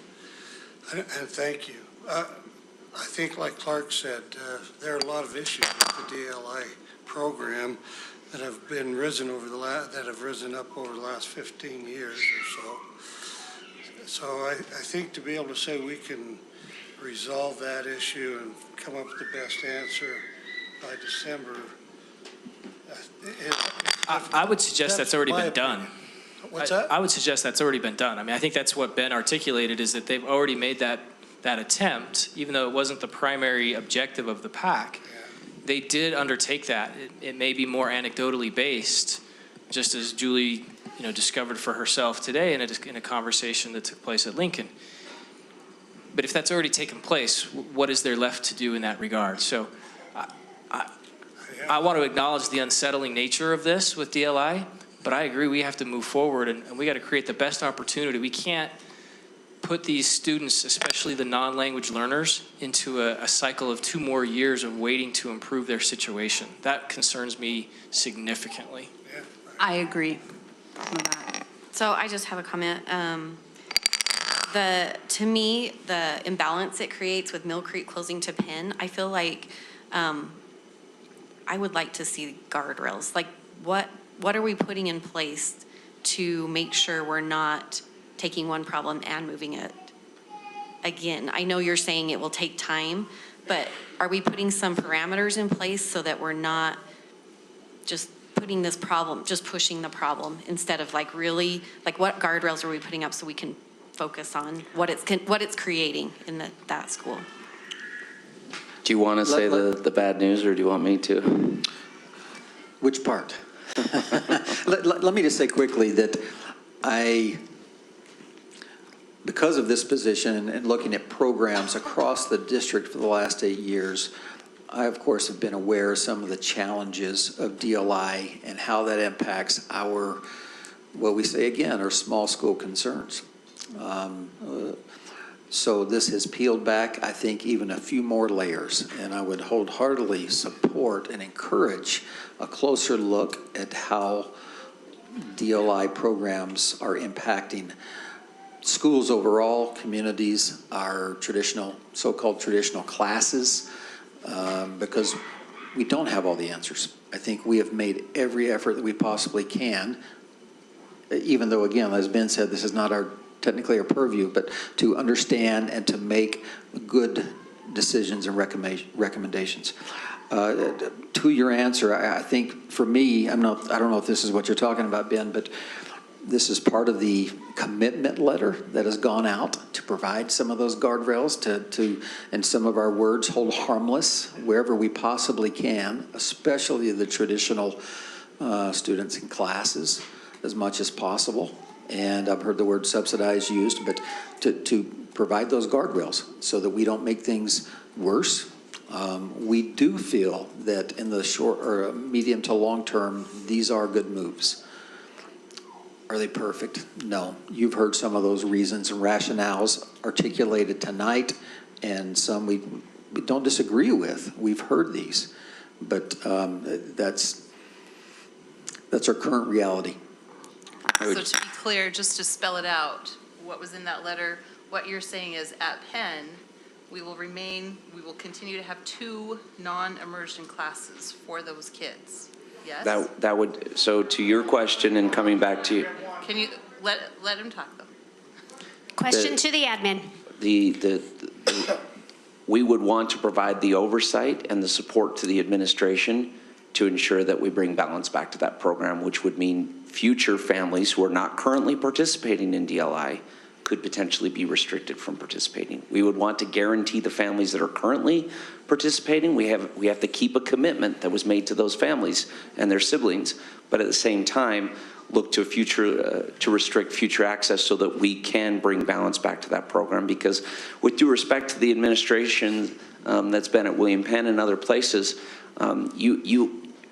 you're put in a really difficult position to have to deny families in your own communities access to DLI, but at the same time ensure that those numbers are where they need to be for the program. And they're always striving to work towards best practices, but what we have seen is the numbers that we know are 65 families or students that have left William Penn, and there's a number, we don't know what the number of families that never attended William Penn because they weren't sure they could get into DLI, they didn't get into DLI, and as a result, there's this perpetuating problem that frankly has been around for the last 10 years that has not been resolved, and frankly, maybe that was incumbent upon us to step in and help that administration manage that better. So I don't fault the administrators. They're just trying to balance that and work to their community's best interest from what they were hearing. But at the same time, if we look to the future, guardrails would be restricting future participants, not current participants, future participants, so that we could bring balance back to those classrooms. I do have something to say, but I feel like it's not my turn. Go ahead. Unless, Connie, do you have a question? Okay, go ahead, Julie. Thank you.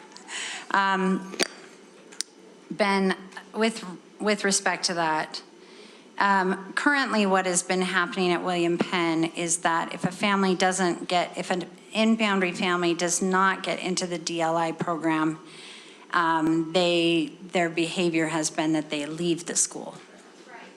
So it's really good to have support.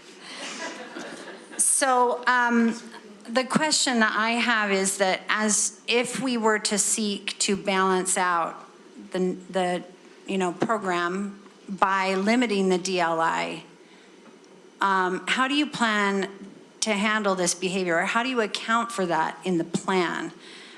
Because what I'm hearing you say is that those who don't get into DLI now will go into the English only class, and that will begin to build, and we'll be able to have a balanced program. It's going to take some time, and it's going to take some changes to the way those permits are. How much time do you think it would take? I don't know. I'm sorry to put you on the spot. In all honesty, this is not my area of expertise. Yeah. We're just looking at data, and we're looking at trends in other areas. I would say this: there has been a perpetuation of.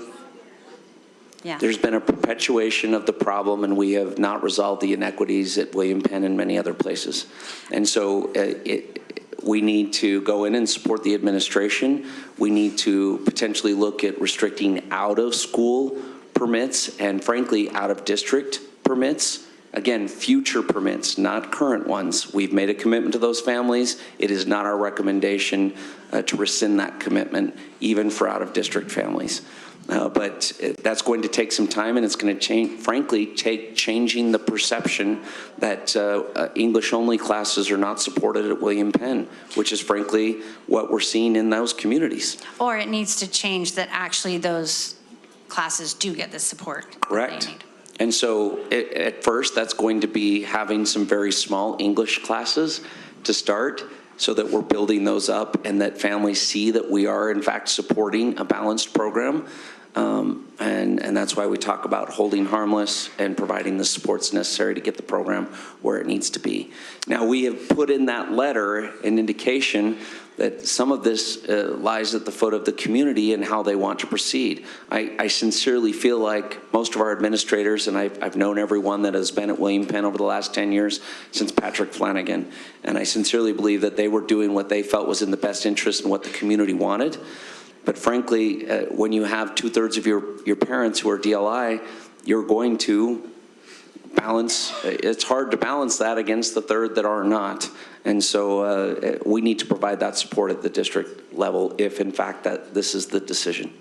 Along that same line of, looking at that problem, I just see an opportunity for an alternative solution when we come back to look at, in 2024 or whenever we choose to look at Area 5.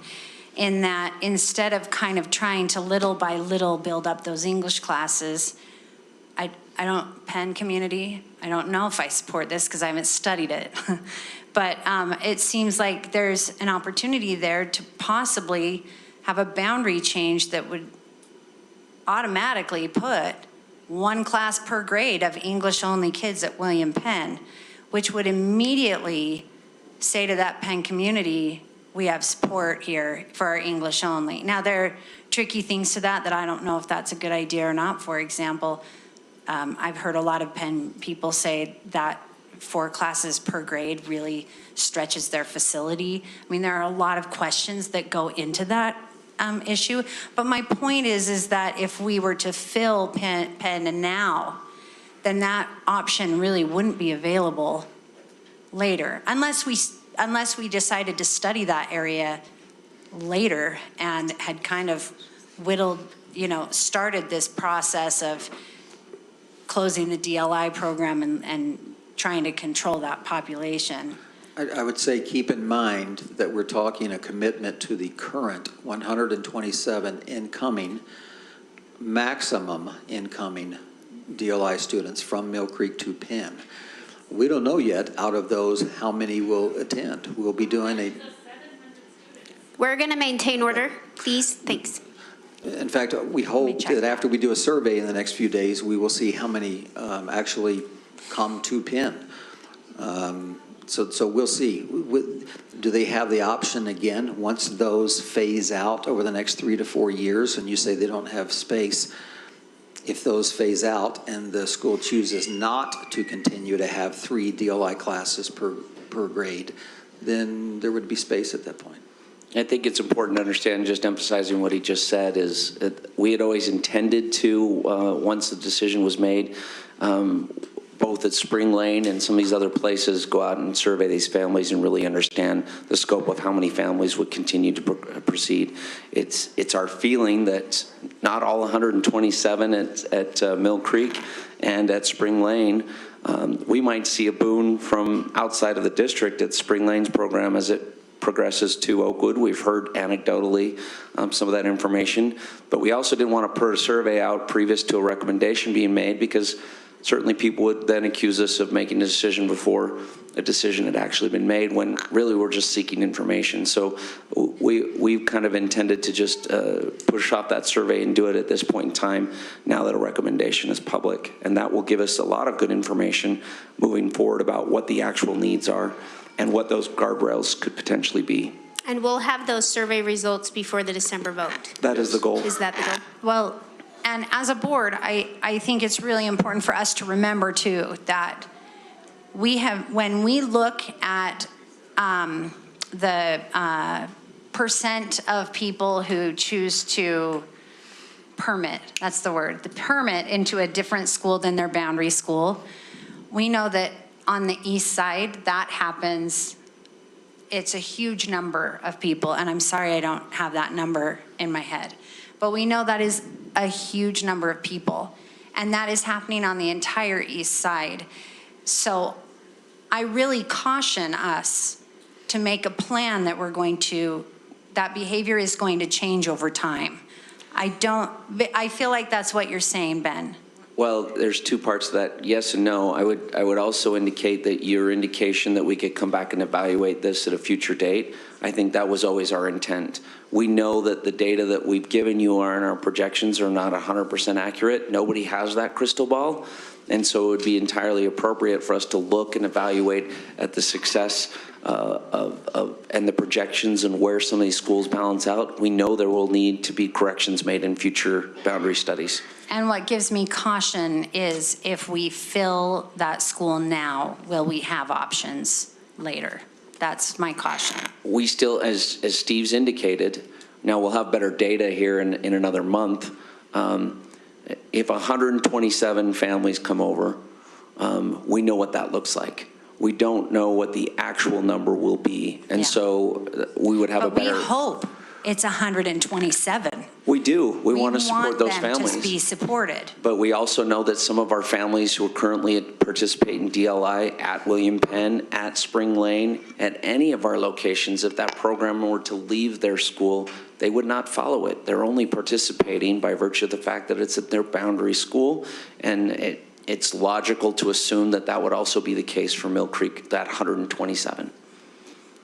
That's what we've heard anecdotally so far. Connie, did you have a question? I do. Just to make it light, when we special permit, we know that it starts in December. Is it the first part, and then they've extended it till when? So it's actually been moved up. Oh. So it will start here in the next few weeks. I believe it's November 15th. Okay. And that was actually a Granite-sponsored piece of legislation last year. And I know who put that through with the legislature, and the reason we did that was because we struggled with the surplus process in the spring and we wanted to give ourselves more time. But what that also does is give us an opportunity to look at those numbers as soon as possible as part of this particular study. And then it goes till... It closes 2 weeks earlier. I want to say now, instead of end of November to first part of February. It used to be the third Friday in February. Now it moves up to the week of February. Yes. Part. Thank you.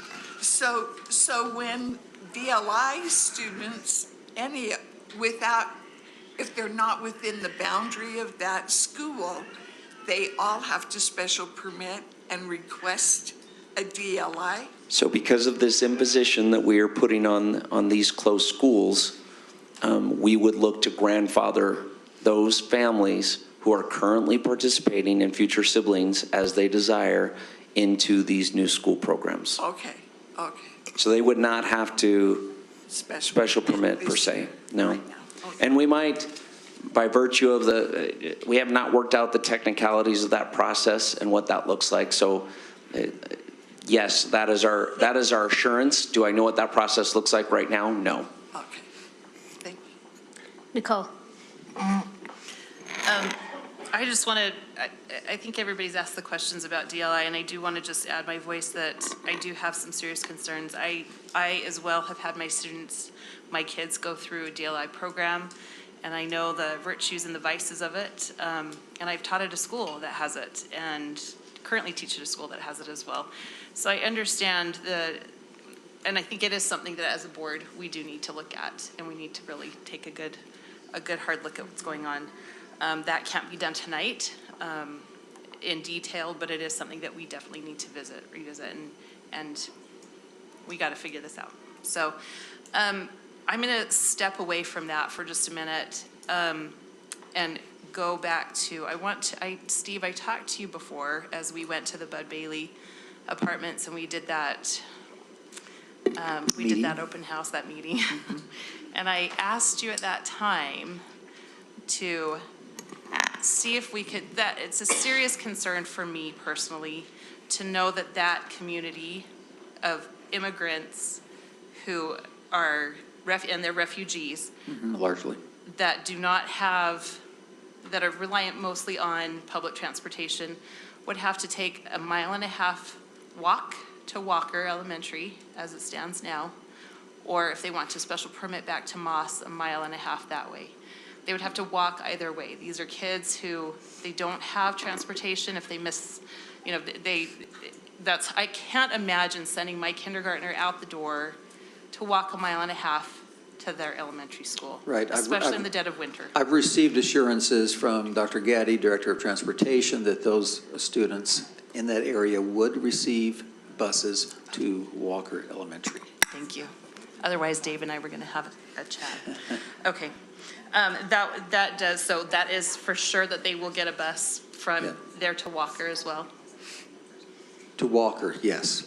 They currently do not get a bus, excuse me. Yes, they do. Yes, yeah, they get a bus over to Moss, but yes, to Walker. Okay.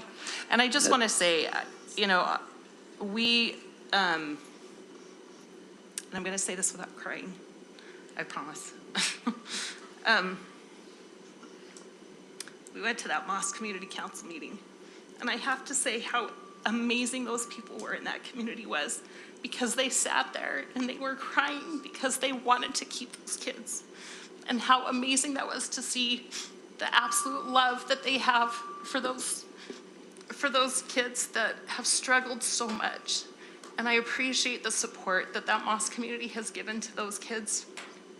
And I know they'll be okay at Walker, but thank you to those parents who have truly been a part of their life and that Moss community. It's heartwarming to see a community embrace the diversity, embrace the challenges, embrace those people, because it doesn't happen a lot. You don't see that everywhere. So They've been an amazing support to that community. And let me add that I have been in conversations with Lindsay Adams and Carly Chavez. Lindsay is the current principal at Moss. Carly Chavez is the principal at Walker Elementary. In fact, just yesterday, I had them kind of conference call, both at the same time. I wanted to hear what they both had to say. I wanted them to hear each other what they had to say. And they were amazing in their conversations already about this potential and transitioning, and they've already scheduled meetings, transition meetings, to accommodate that community in every way possible. And I'm confident that they will make that happen. Understanding also that Walker's building, brand new building, was designed with some of this in mind. You know, the Family Engagement Center that is separate and has more classrooms and is available in the evenings and has some real advantages in that area, designed and built for that, will be great for the community. Absolutely, and I totally support that, and I think I'm glad that they are communicating, but I also want to say that community, that the school community council president and PTA president were there, just please don't take these kids, please, we love them, and I love that. So thank you to that community. I too have DLI concerns. It's interesting because even in the feedback, I spent some good 5 hours with my laptop yesterday going through all 100 comments, rereading the emails sent to me personally and studying all angles of this. And so, we have listened, we've heard the great feedback. It's interesting with DLI, and I do think this warrants further study by the board, by the way, so I'm supportive of that wholeheartedly. But it's interesting because we have two sides of DLI. We're hearing from parents that are saying, hey, there's inequities here. We've got to take care of our English. You know, we've got to take care of our English kids. And everybody says yes, and we do. We believe that. We need to take care. We don't want those kids marginalized in any way when they're housed in a school that has DLI.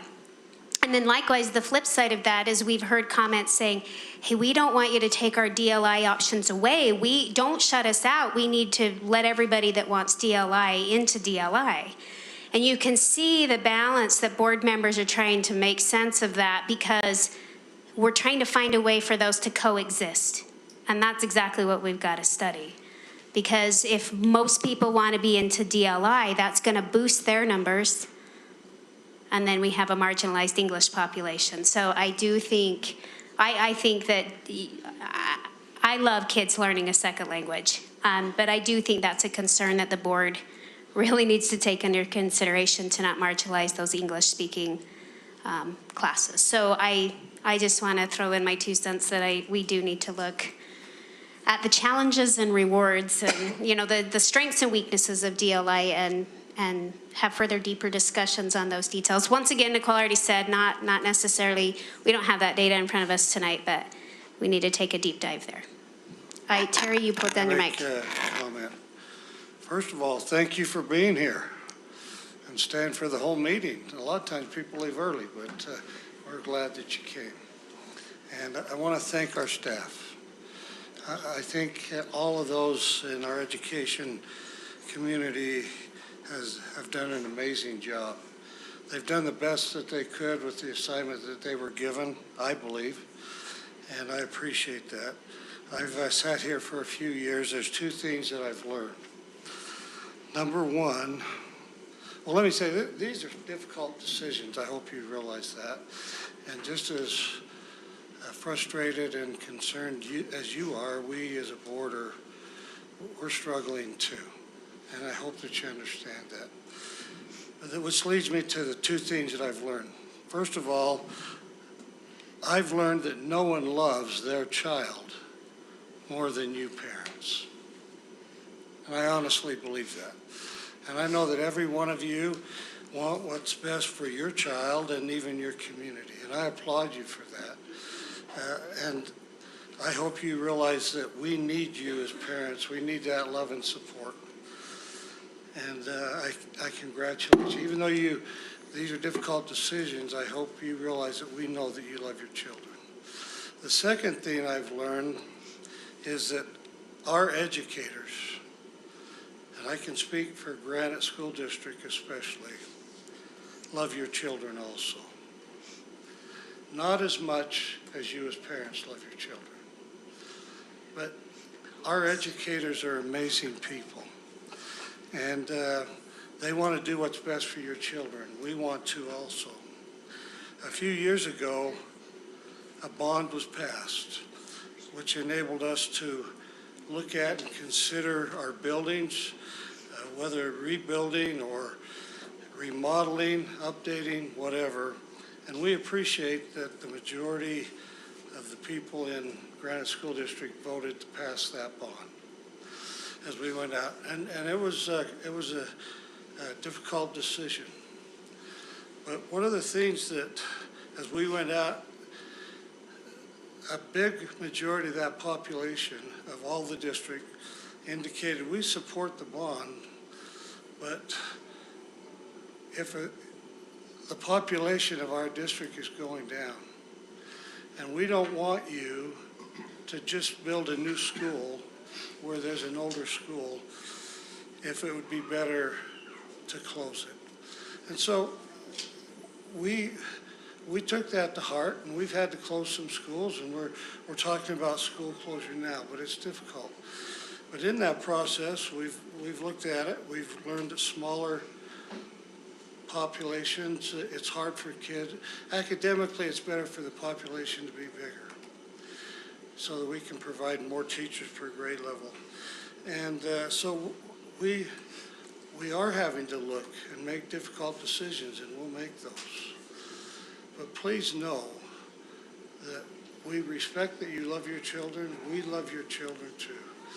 And we're going to do the very best we can. Will it be perfect? No, it won't be. We've seen that tonight, but we're going to work towards perfection, and we'll never give up on that. And for better decisions, and we'll maybe make some mistakes, but we'll keep trying. And so this is a first reading. We'll receive more information, and next month we'll make a decision tonight, and then next month we'll make the final decision.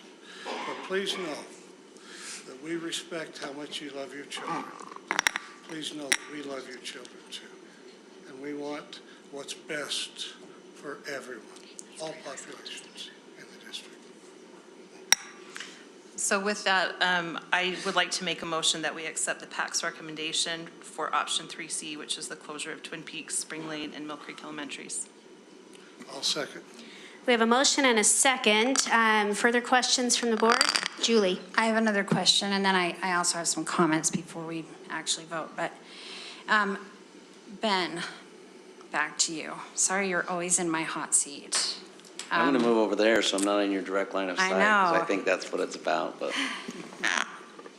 Ben, you and I had a conversation earlier in which we discussed that regrettably we have not done what we wish we would have done to communicate with the William Penn community. And we see that there's room for improvement there.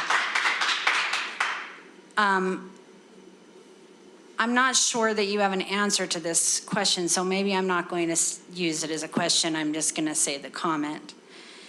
I think that there's a lot of work to be done in the next month of communication between the William Penn community and us. And I think this letter that Dr. Nye sent out is a really great start. But, you know, the letter that we sent to the Oakwood community, it was written with a ton of feedback from the Oakwood community.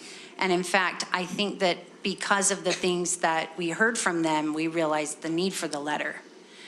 And I think that it would be important for us to go back to the William Penn community and say, and Mill Creek community, and say, okay, what have we missed? And how can we support? And even a greater understanding of the issues to make sure we really fully understand what those concerns are. Because at this point, I feel like there has not been true two-way communication. I feel like our William Penn community has something to say, and we haven't fully, it hasn't sunk into our blood, you know? And so I just feel like there's some work to be done, and that can be done in December. But I think it will be a huge benefit to us if we do let it sink into our blood and if we make that effort. So I wonder what your thoughts are on that. sorry, I'm just writing down the fourth question. Not like Just teasing. not like you have an option to say, no, I don't want to talk to William Penn anymore. I'm down on that. No, here's my regret, if I could express it appropriately. I'm going to disagree respectfully that we don't have an inclination or understanding. The basis of the letter of assurance that the superintendent put together was based on the feedback that we received at William Penn. What was regretful was the timing, because we tried to visit with every school community council as we were able to, and based on that timing, William Penn didn't get visited till almost to the very end, and we did actually put off any final recommendations until we had an opportunity to visit with them in depth. But I will tell you this, because we visited with some of these other school community councils, we then came back and offered additional opportunities. And frankly, I regret that because we didn't visit with William Penn early enough, because frankly, it's Steve and I representing the PAC on these, and our schedules and timing, we're trying to do the best we can. And frankly, I would have liked to have done just a little bit better on that front. Do I feel like we have a good grasp of the concerns presented by William Penn? Yeah. Has that sunk in a lot? Yeah, and all the members of PAC will tell you that I made us take the time to review each and every one of those concerns. We've seen the emails from this community, but by virtue of that timing, we got to go back to Mill Creek an additional time. We went back to some of these other locations an additional time, and William Penn didn't get that. I will tell you that in our minds, those schools that were going to see the greatest impact were those that were going to actually be closed and not just have a program transitioning to it. So I'm not going to, it's kind of as sincere as I can possibly be. I'm sorry, but I did prioritize other locations over programs that were receiving transition. The other part of that, and the challenge was that it was known in all 3 recommendations since September that Spring Lake would be the closure. It was not known that Mill Creek would be the recommended closure until when? Last week. And so we were trying to actually farm out our time to the other school communities as well that were not part of that. So we did get a lot of that feedback from Oakwood earlier, if that makes sense. So it was kind of a little bit of a perfect storm, as it were. Do I wish we had a little bit more time just to make sure we heard every last concern? I made myself available as much as I could. Steve was there as well. We've offered up emails. There are other ways to communicate. At the same time, we're happy to go back and address additional questions and concerns as necessary and as appropriate based on, but again, that letter of assurance was based around the concerns and questions that we got, and frankly, some of the information we received at that Tuesday morning meeting. So I do feel like we're making an appropriate effort to address those concerns as part of that assurance, and we'll go back to make sure that is in fact the case. And Ben, I didn't mean to send an accusing finger at you. No, the bus backed up already. It's all good. Because I accept some accountability for that as well. I mean, there was a community council meeting that I was invited to in September, and I couldn't attend. I didn't hear from Penn families, and then finally, like the second week of October, I was like, why am I not hearing from Penn families? I should have recognized that earlier. No, I know. That's why I'm realizing that now. And so I'm saying to myself, I should have noticed earlier I wasn't hearing from Penn families and that they weren't getting the message. So I accept some of that accountability myself too. I think what I'm trying to say is that I don't mean to say that you have not made a good recommendation. I mean to say I'd like to know that both you and the William Penn community know that we understand the situation. So we can think that we understand it, but it's until those guys say, we think you get it, that's when I'm like, okay, then I do understand it. And so I think that's where I still feel like I'm not 100% sure, because I feel like we got a group who's saying we don't know. And we'll make sure to schedule some additional time with William Penn in preceding the December meeting. And maybe in giving some, helping to empower that community council and let them be a part of that discussion, in ways that they haven't been. And I'd love to be a part of that discussion as well. And I push back a little bit on you there, but this is a new process for us. We've never had to close a school with a DLI program before. That has never been something that has been part of this process. And so we appreciate people's patience as we learn as well. Totally. I agree with that too. Yeah. Can I just make 2 quick comments? Yep. Before we vote? One is there seems to be a pervasive misperception in some of the emails that I received that by closing a school, that's going to overcrowd classrooms in those schools that receive those students. I just want to make sure it's clear on the record, and you guys can articulate it better than I can, perhaps. So please do so if you feel so inclined. But the teachers will follow the students, and they will continue to be allocated at the same allocation rate that the district always applies to each school, which is approximately 27.25 teachers per student. Excuse me. Teacher, that would be quite Yeah, a I know, ratio, that'd be great. Clark. Thank you. Like I said, thank you for correcting me. The second comment that I want to make is a consistent theme from me all year, and that is, and I appreciate it more now than I did before, it is challenging to go through these studies, for sure. Notwithstanding that, I think we need to be more comprehensive still in our studies. We need to take on more, not less. The boundaries are too thin. I realize that we have to try and break off chunks to be able to analyze and analyze it deeply. But again, I keep coming back to the advantages of being more comprehensive in these studies far outweigh the challenges and disadvantages of taking them in smaller chunks. And I'll leave it at that.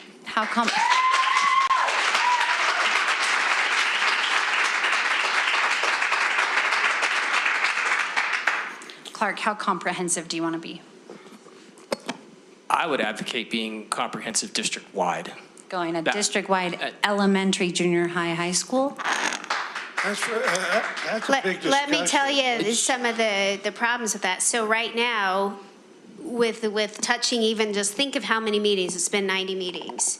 And we just heard a concern that they couldn't get to Penn in time, right? I mean, we have a lot of Penn parents here, and they weren't notified as early as some of the other schools a couple months ago. So I get it.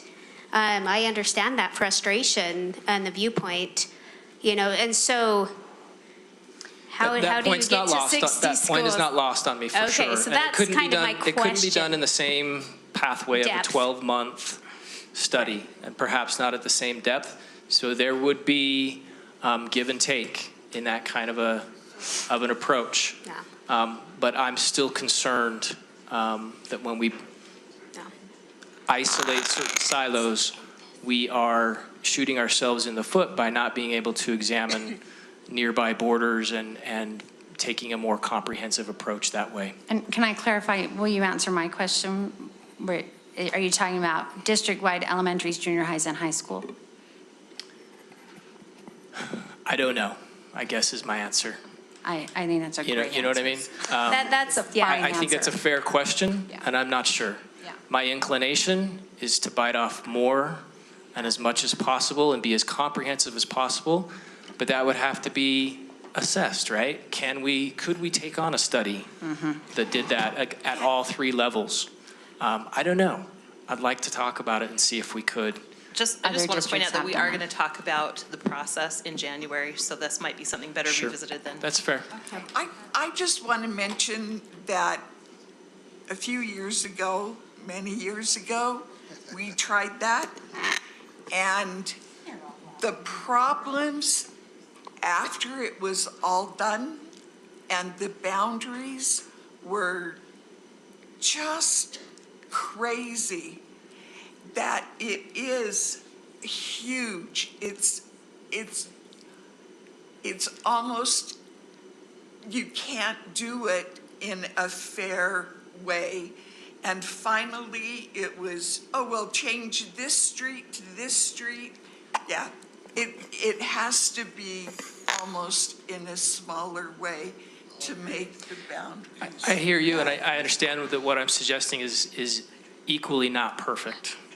But the approach we currently have also is not perfect. And I understand that, and it speaks to Steve's point that you can't necessarily do everything perfectly in a district that spans from mountain to mountain and from north to south. I get that.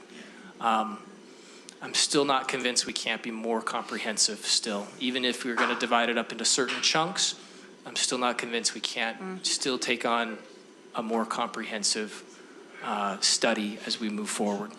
Can I speak to that real quick? Of course.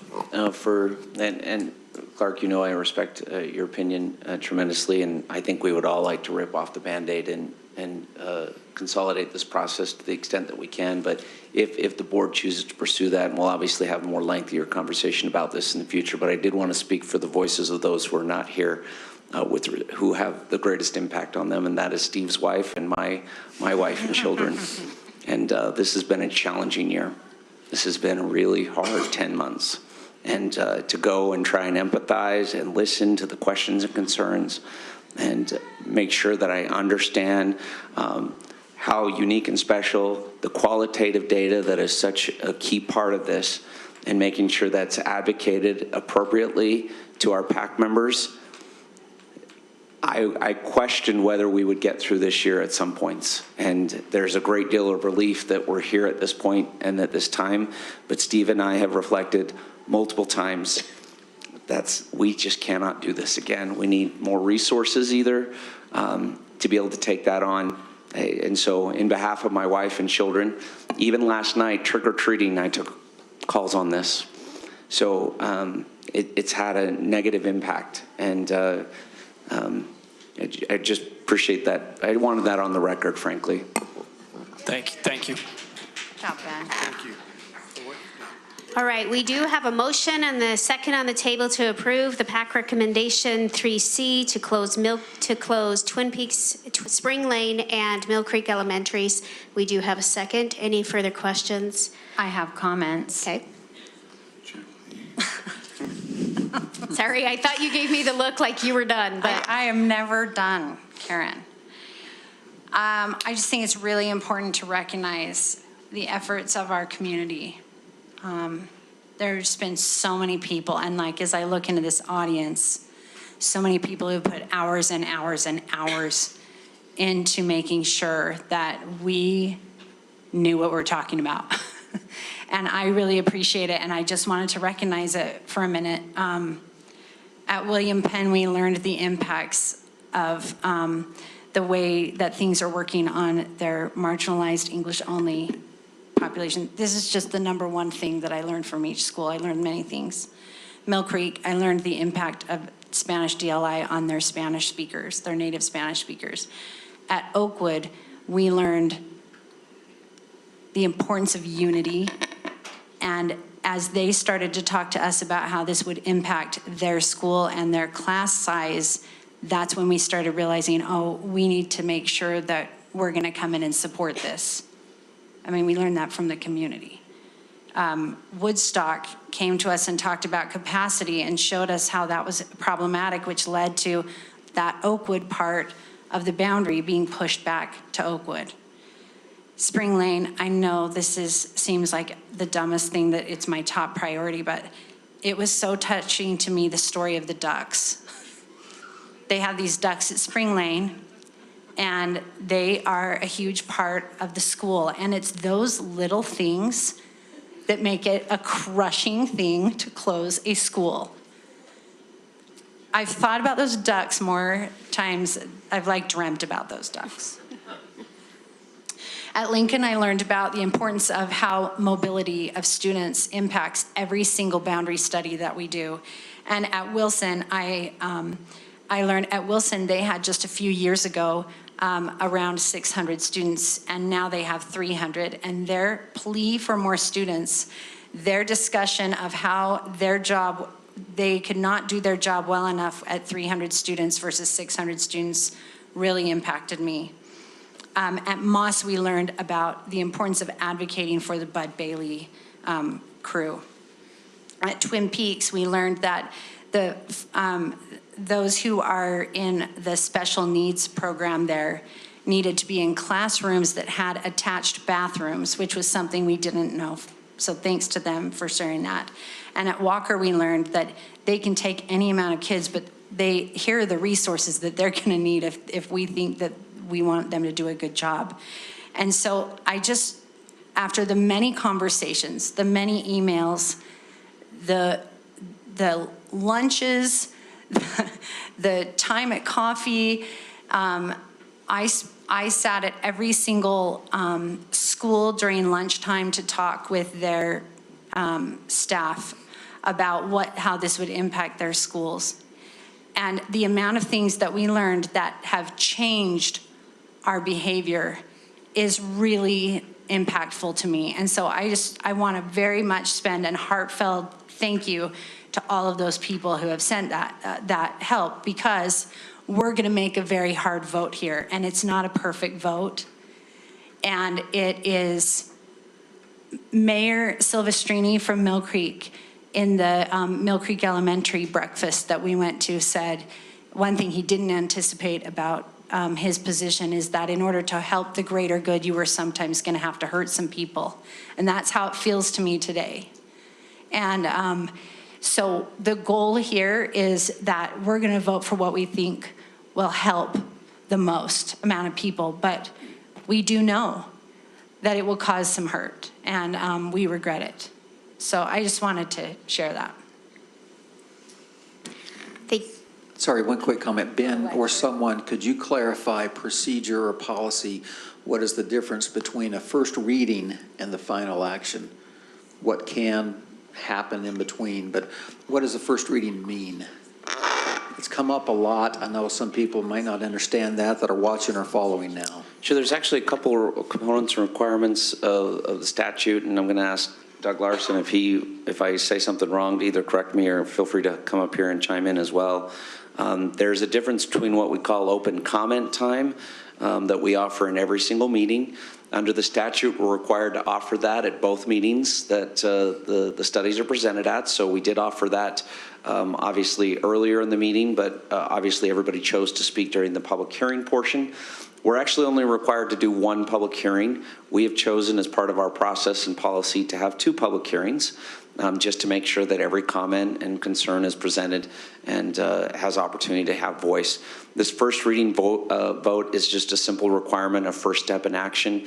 It does not require that the second vote be a duplicate of exactly what has occurred.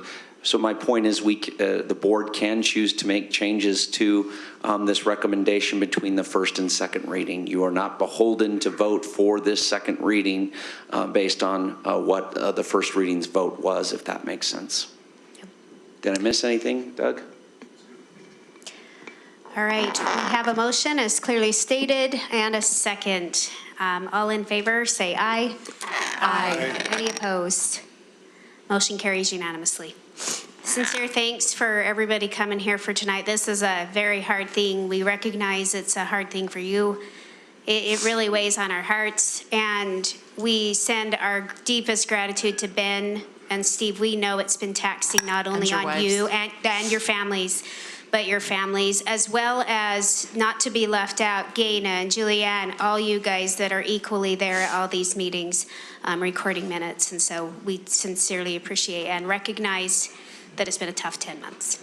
Karen, is there, I would like to propose that we also ask for more information about the opportunity to move the DLI to, to look at other options for the DLI so that we know what all is involved in all of those different schools. So what is the process for that?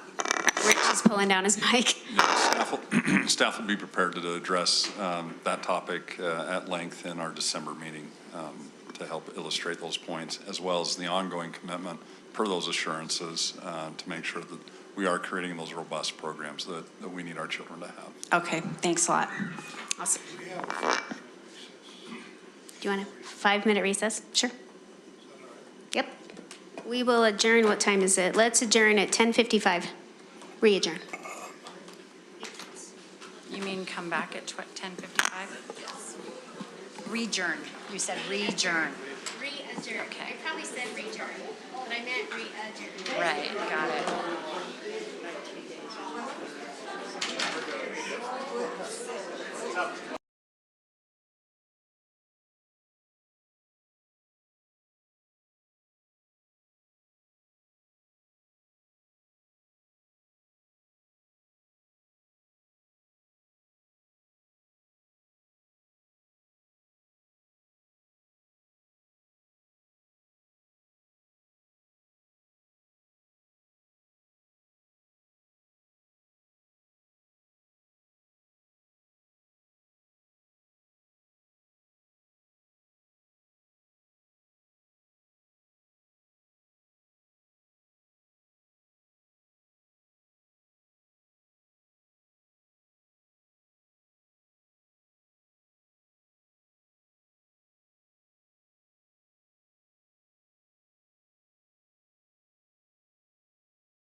Welcome to step out into the hall. We don't want you to necessarily have to leave.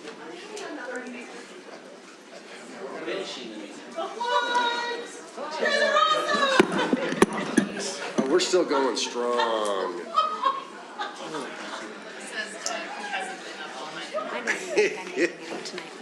I took a little nap over there. Great. We're thrilled to hear from you, Doug.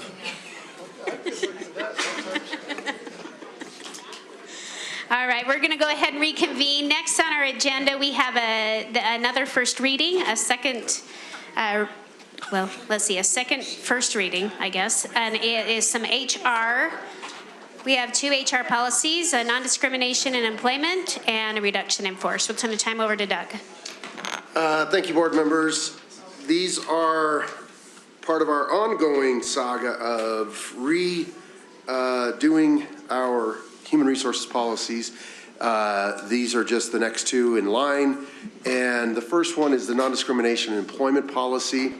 This is a minor addition to the policies. Please understand that we have non-discrimination statements in policy in other places, but we just felt that it was important to have specifically a non-discrimination statement with respect to our employment practices with our HR policies. This same statement can be found, like I said, in multiple places in our policies, and we just wanted to make sure that it was front and center with our HR policies. With that, I'll answer any questions that you have about the policy. These are pretty straightforward. Did you have a question? Nope, I was going to make a motion. I'd like to make a motion. Julie, stop. Do it. I'd like to make a motion that we accept Article 9A1A, the non-discrimination in employment, as a second and final reading. First reading. First reading. Sorry, just kidding, first reading. I second that. It's been a long night. We're losing it up here. All right, we have a motion on the table as a first reading to approve Article 9A1A, non-discrimination in employment. And a second is on the table. Any further questions? All in favor say aye. Aye. Any opposed? Motion carries unanimously. Next policy. Next policy is a reduction in force policy. We've had this policy in place for years. The only reason that we're bringing it to you, board, at this time is that we are consolidating this policy because it was located in 3 different places under the 3 different sections of that were divided out in our policies by employment group. So we combined them all into one policy so that the same reduction in force policy would apply to all of our employment groups. And then we also updated it so that it would reflect the correct state code section in the policy. And with that, I would answer any other questions that you have about it. I have about 4. Just kidding. Oh, my. Can I have a point of information and just clarification? Doug is just pounding through these policies fast as he can, and I just wanted to bring it to everybody's attention as a point of clarification. There is in no way a conjoining of, we've heard rumors and concerns that this policy was being updated at the simultaneous time of our school closures, and we just wanted to clarify for the record that this is just purely coincidental, and no correlation between there is no correlation whatsoever. That's so sad. Educators. I am so sad to hear I'm glad you clarified that. I also want to just add one thing real quick too, is sometimes we get to these policies and it seems like we're almost not looking at them. We do have a law and policy committee that thoroughly vets these, and we work out most of the issues in there. And those meetings, happen monthly, and we go through in fine detail to try to get the policy to where it's a great draft form. So when it comes to the meetings, it's not, this long debate or wordsmithing or things like that. So just for the public to understand, those listening in, those in the audience, we don't just smooth sail everything out just because it's brought in front of us. These have been vetted, these have been studied, and we've had them for several days for our review. So I also wanted to add that. Would you point that out to your members, Michelle, please? Awesome. Thank you. All right, with that, I'll entertain a motion. I will motion that we approve Article 9A1X for a reduction in force for a first reading. I'll second. All right, we have a motion and a second on the table to approve as a first reading Article 9A1X, reduction in force. Any further questions, comments from the board? All in favor say aye. Aye. Any opposed? Motion carries unanimously. We have one second reading. Yeah, last month we had read the Employment Health and Safety Immunization and Workplace Accidents Policy. This was, again, a consolidation of multiple human resources policies into one policy. The only change on this was that one of our board members brought up the possible need to add COVID-19 to a list of simply recommended immunizations. If you'll look in the policy itself, under C3, we had a list of immunizations that are recommended for our employees, including hepatitis A, hepatitis B, and influenza. And based on our best understanding of current CDC recommendations, we have added COVID-19, and that is just a recommendation for immunizations with respect to COVID-19. Again, to keep our employees safe, our kids safe, and to minimize the impact of illnesses that might be spread in our schools. So with that, I'll answer any further questions with respect to Article 9A1Z. Do we have a motion? I do want to point out that we did put in there also per CDC and or state and county health department guidelines, because it is not currently recommended, but it may be in the future. That is why that was put in there. If anybody Yeah, in fact, and I might just mention as a point of information that there have been, in fact, recently, just last week, some health department, state health department, county health department meetings that some of our nurses attended, and that's precisely the message that they received from those meetings, is that they are still working through that, but that but the basic overall recommendation is that Utah citizens are vaccinated for COVID-19 as they were instructed or recommended to do by the state health department and county health department 2 years ago. But it's recommended. Recommended Obviously, only? it's not required. So for Not those, required. just there's a big distinction there. It's Huge recommended distinction. but not In fact, required. if you look in the policy, there are required immunizations where employees have to maintain a record of certain immunizations such as measles, tetanus, et cetera, and those are required by state law. The recommended list is not required by state law. It is only recommended by, once again, the CDC and by the state and county health department. I just want to make that clarification. I appreciate that you did. Thank you. So I will make a motion that we accept Article 9A1Z, Employee Health and Safety Immunization and Workplace Accidents, as a second and final reading. I'll second it. We have a motion and a second on the table to approve as a second reading Article 9A1Z, Employee Health and Safety Immunizations and Workplace Accidents. Any further questions, concerns? All in favor say aye. Aye. Any opposed? Motion carries unanimously. All right, we're going to move on to a superintendent report, board report. I would encourage board members. Thank you, Doug. I'd encourage board members, so let's keep it brief tonight. It's late. Thank you, Board President. I will keep my remarks brief.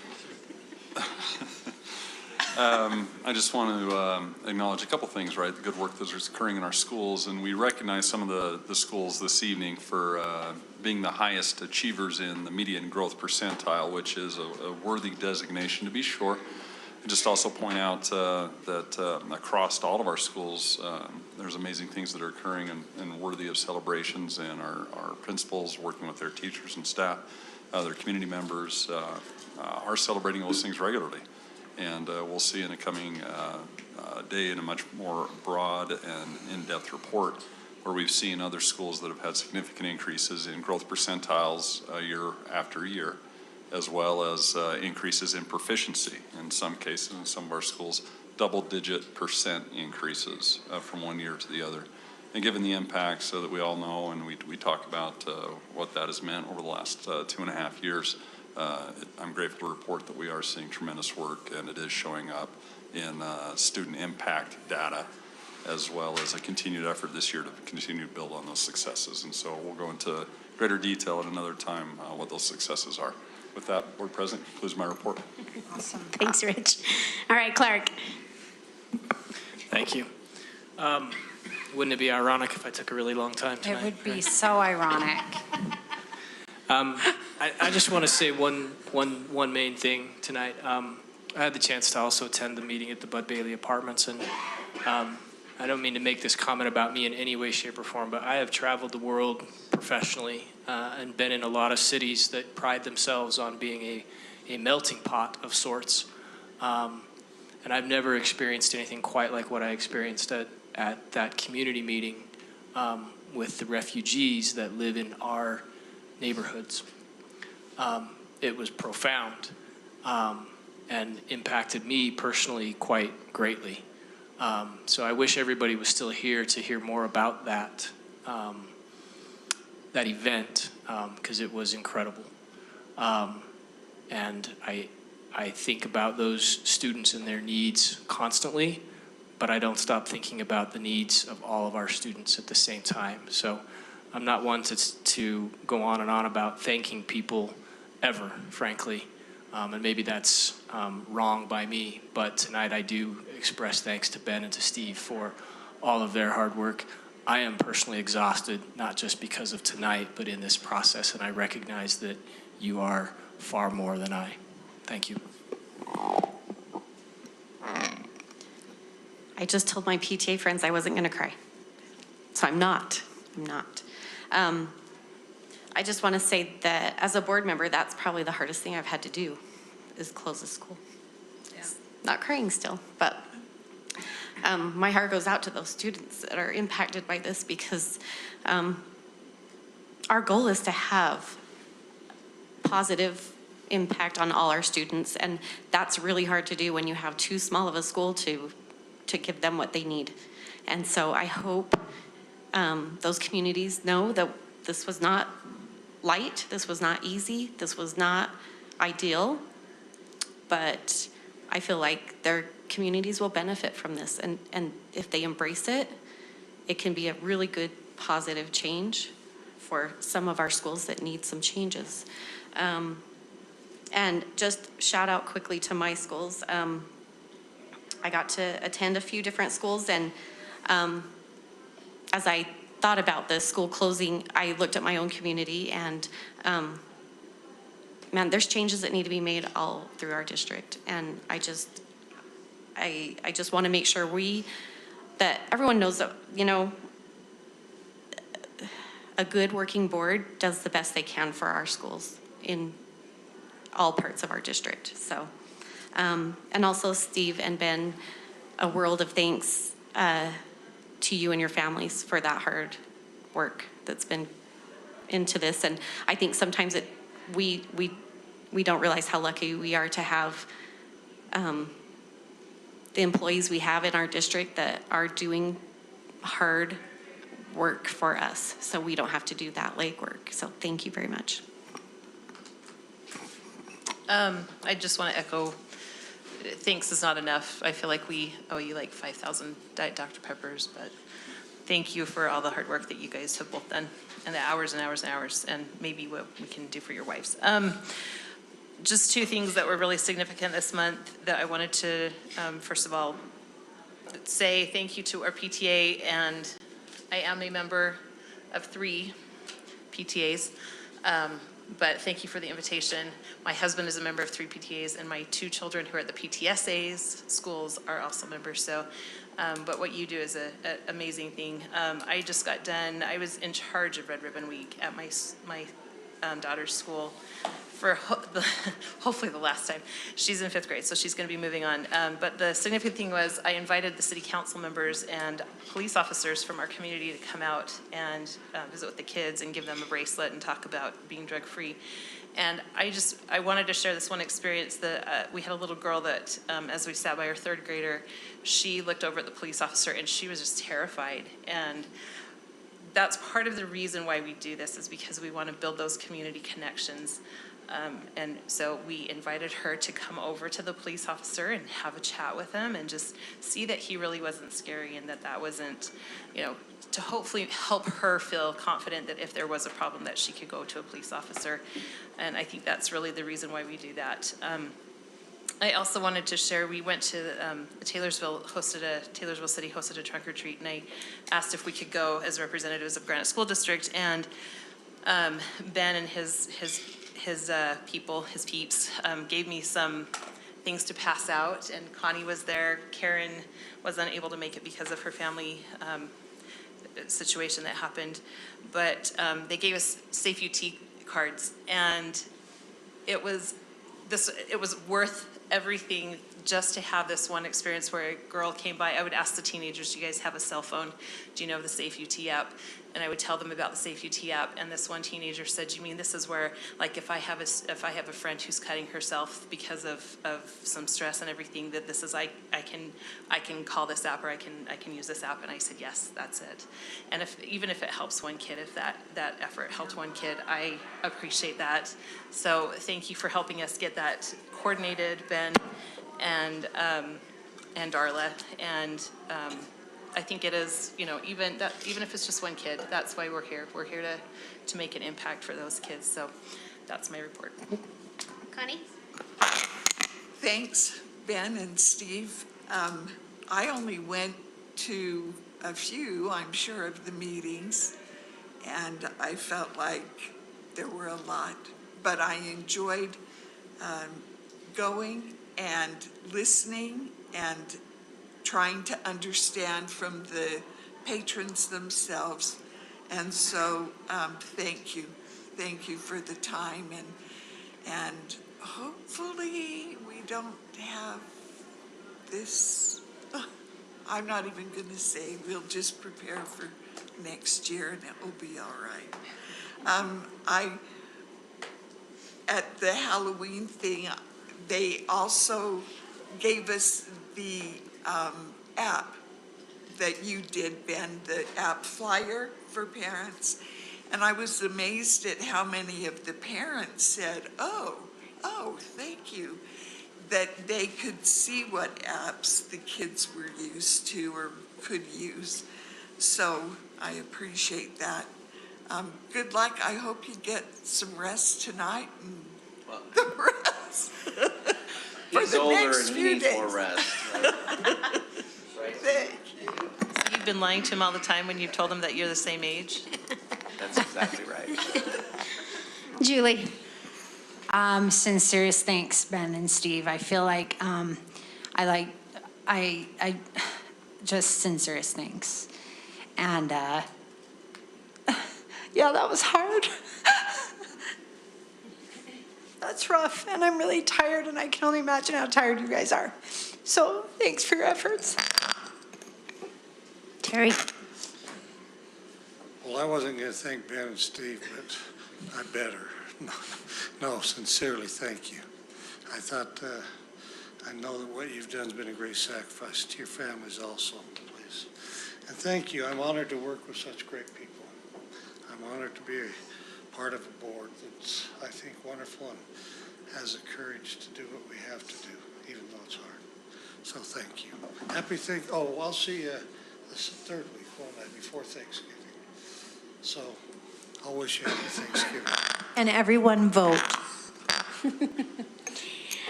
All right. Tonight has been long, and it's also been hard. Been a hard couple weeks, but Julie, you got me started.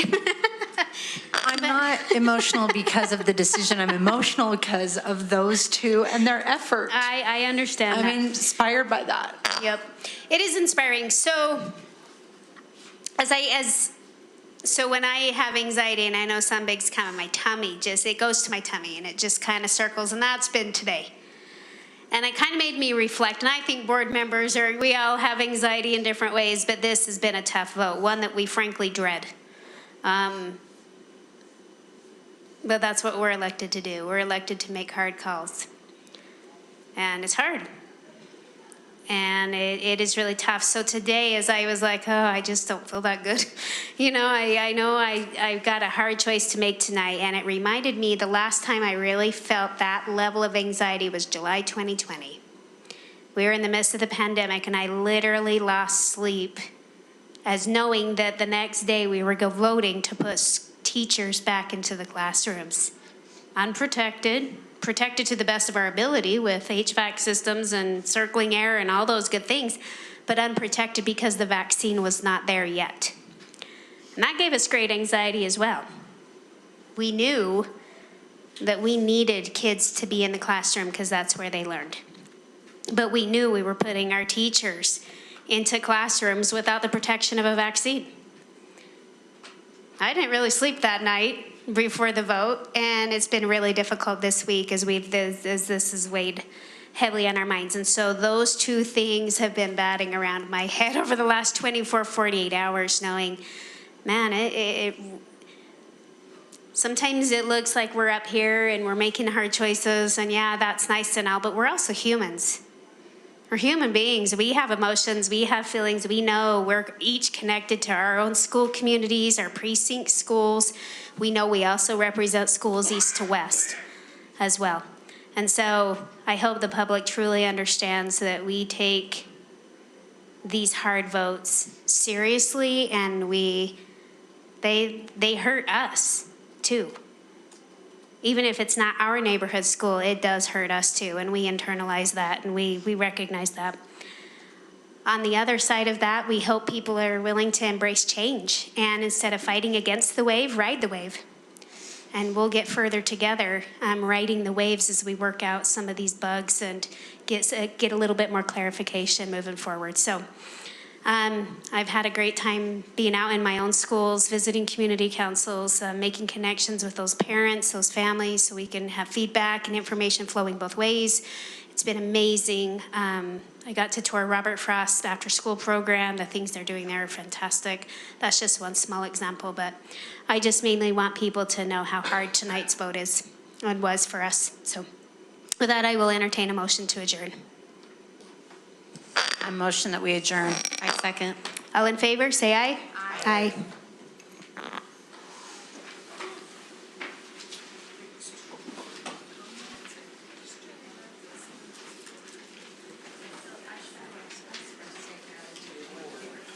Oh, Ben and Steve, I forgot to officially thank you on the record, but thank you.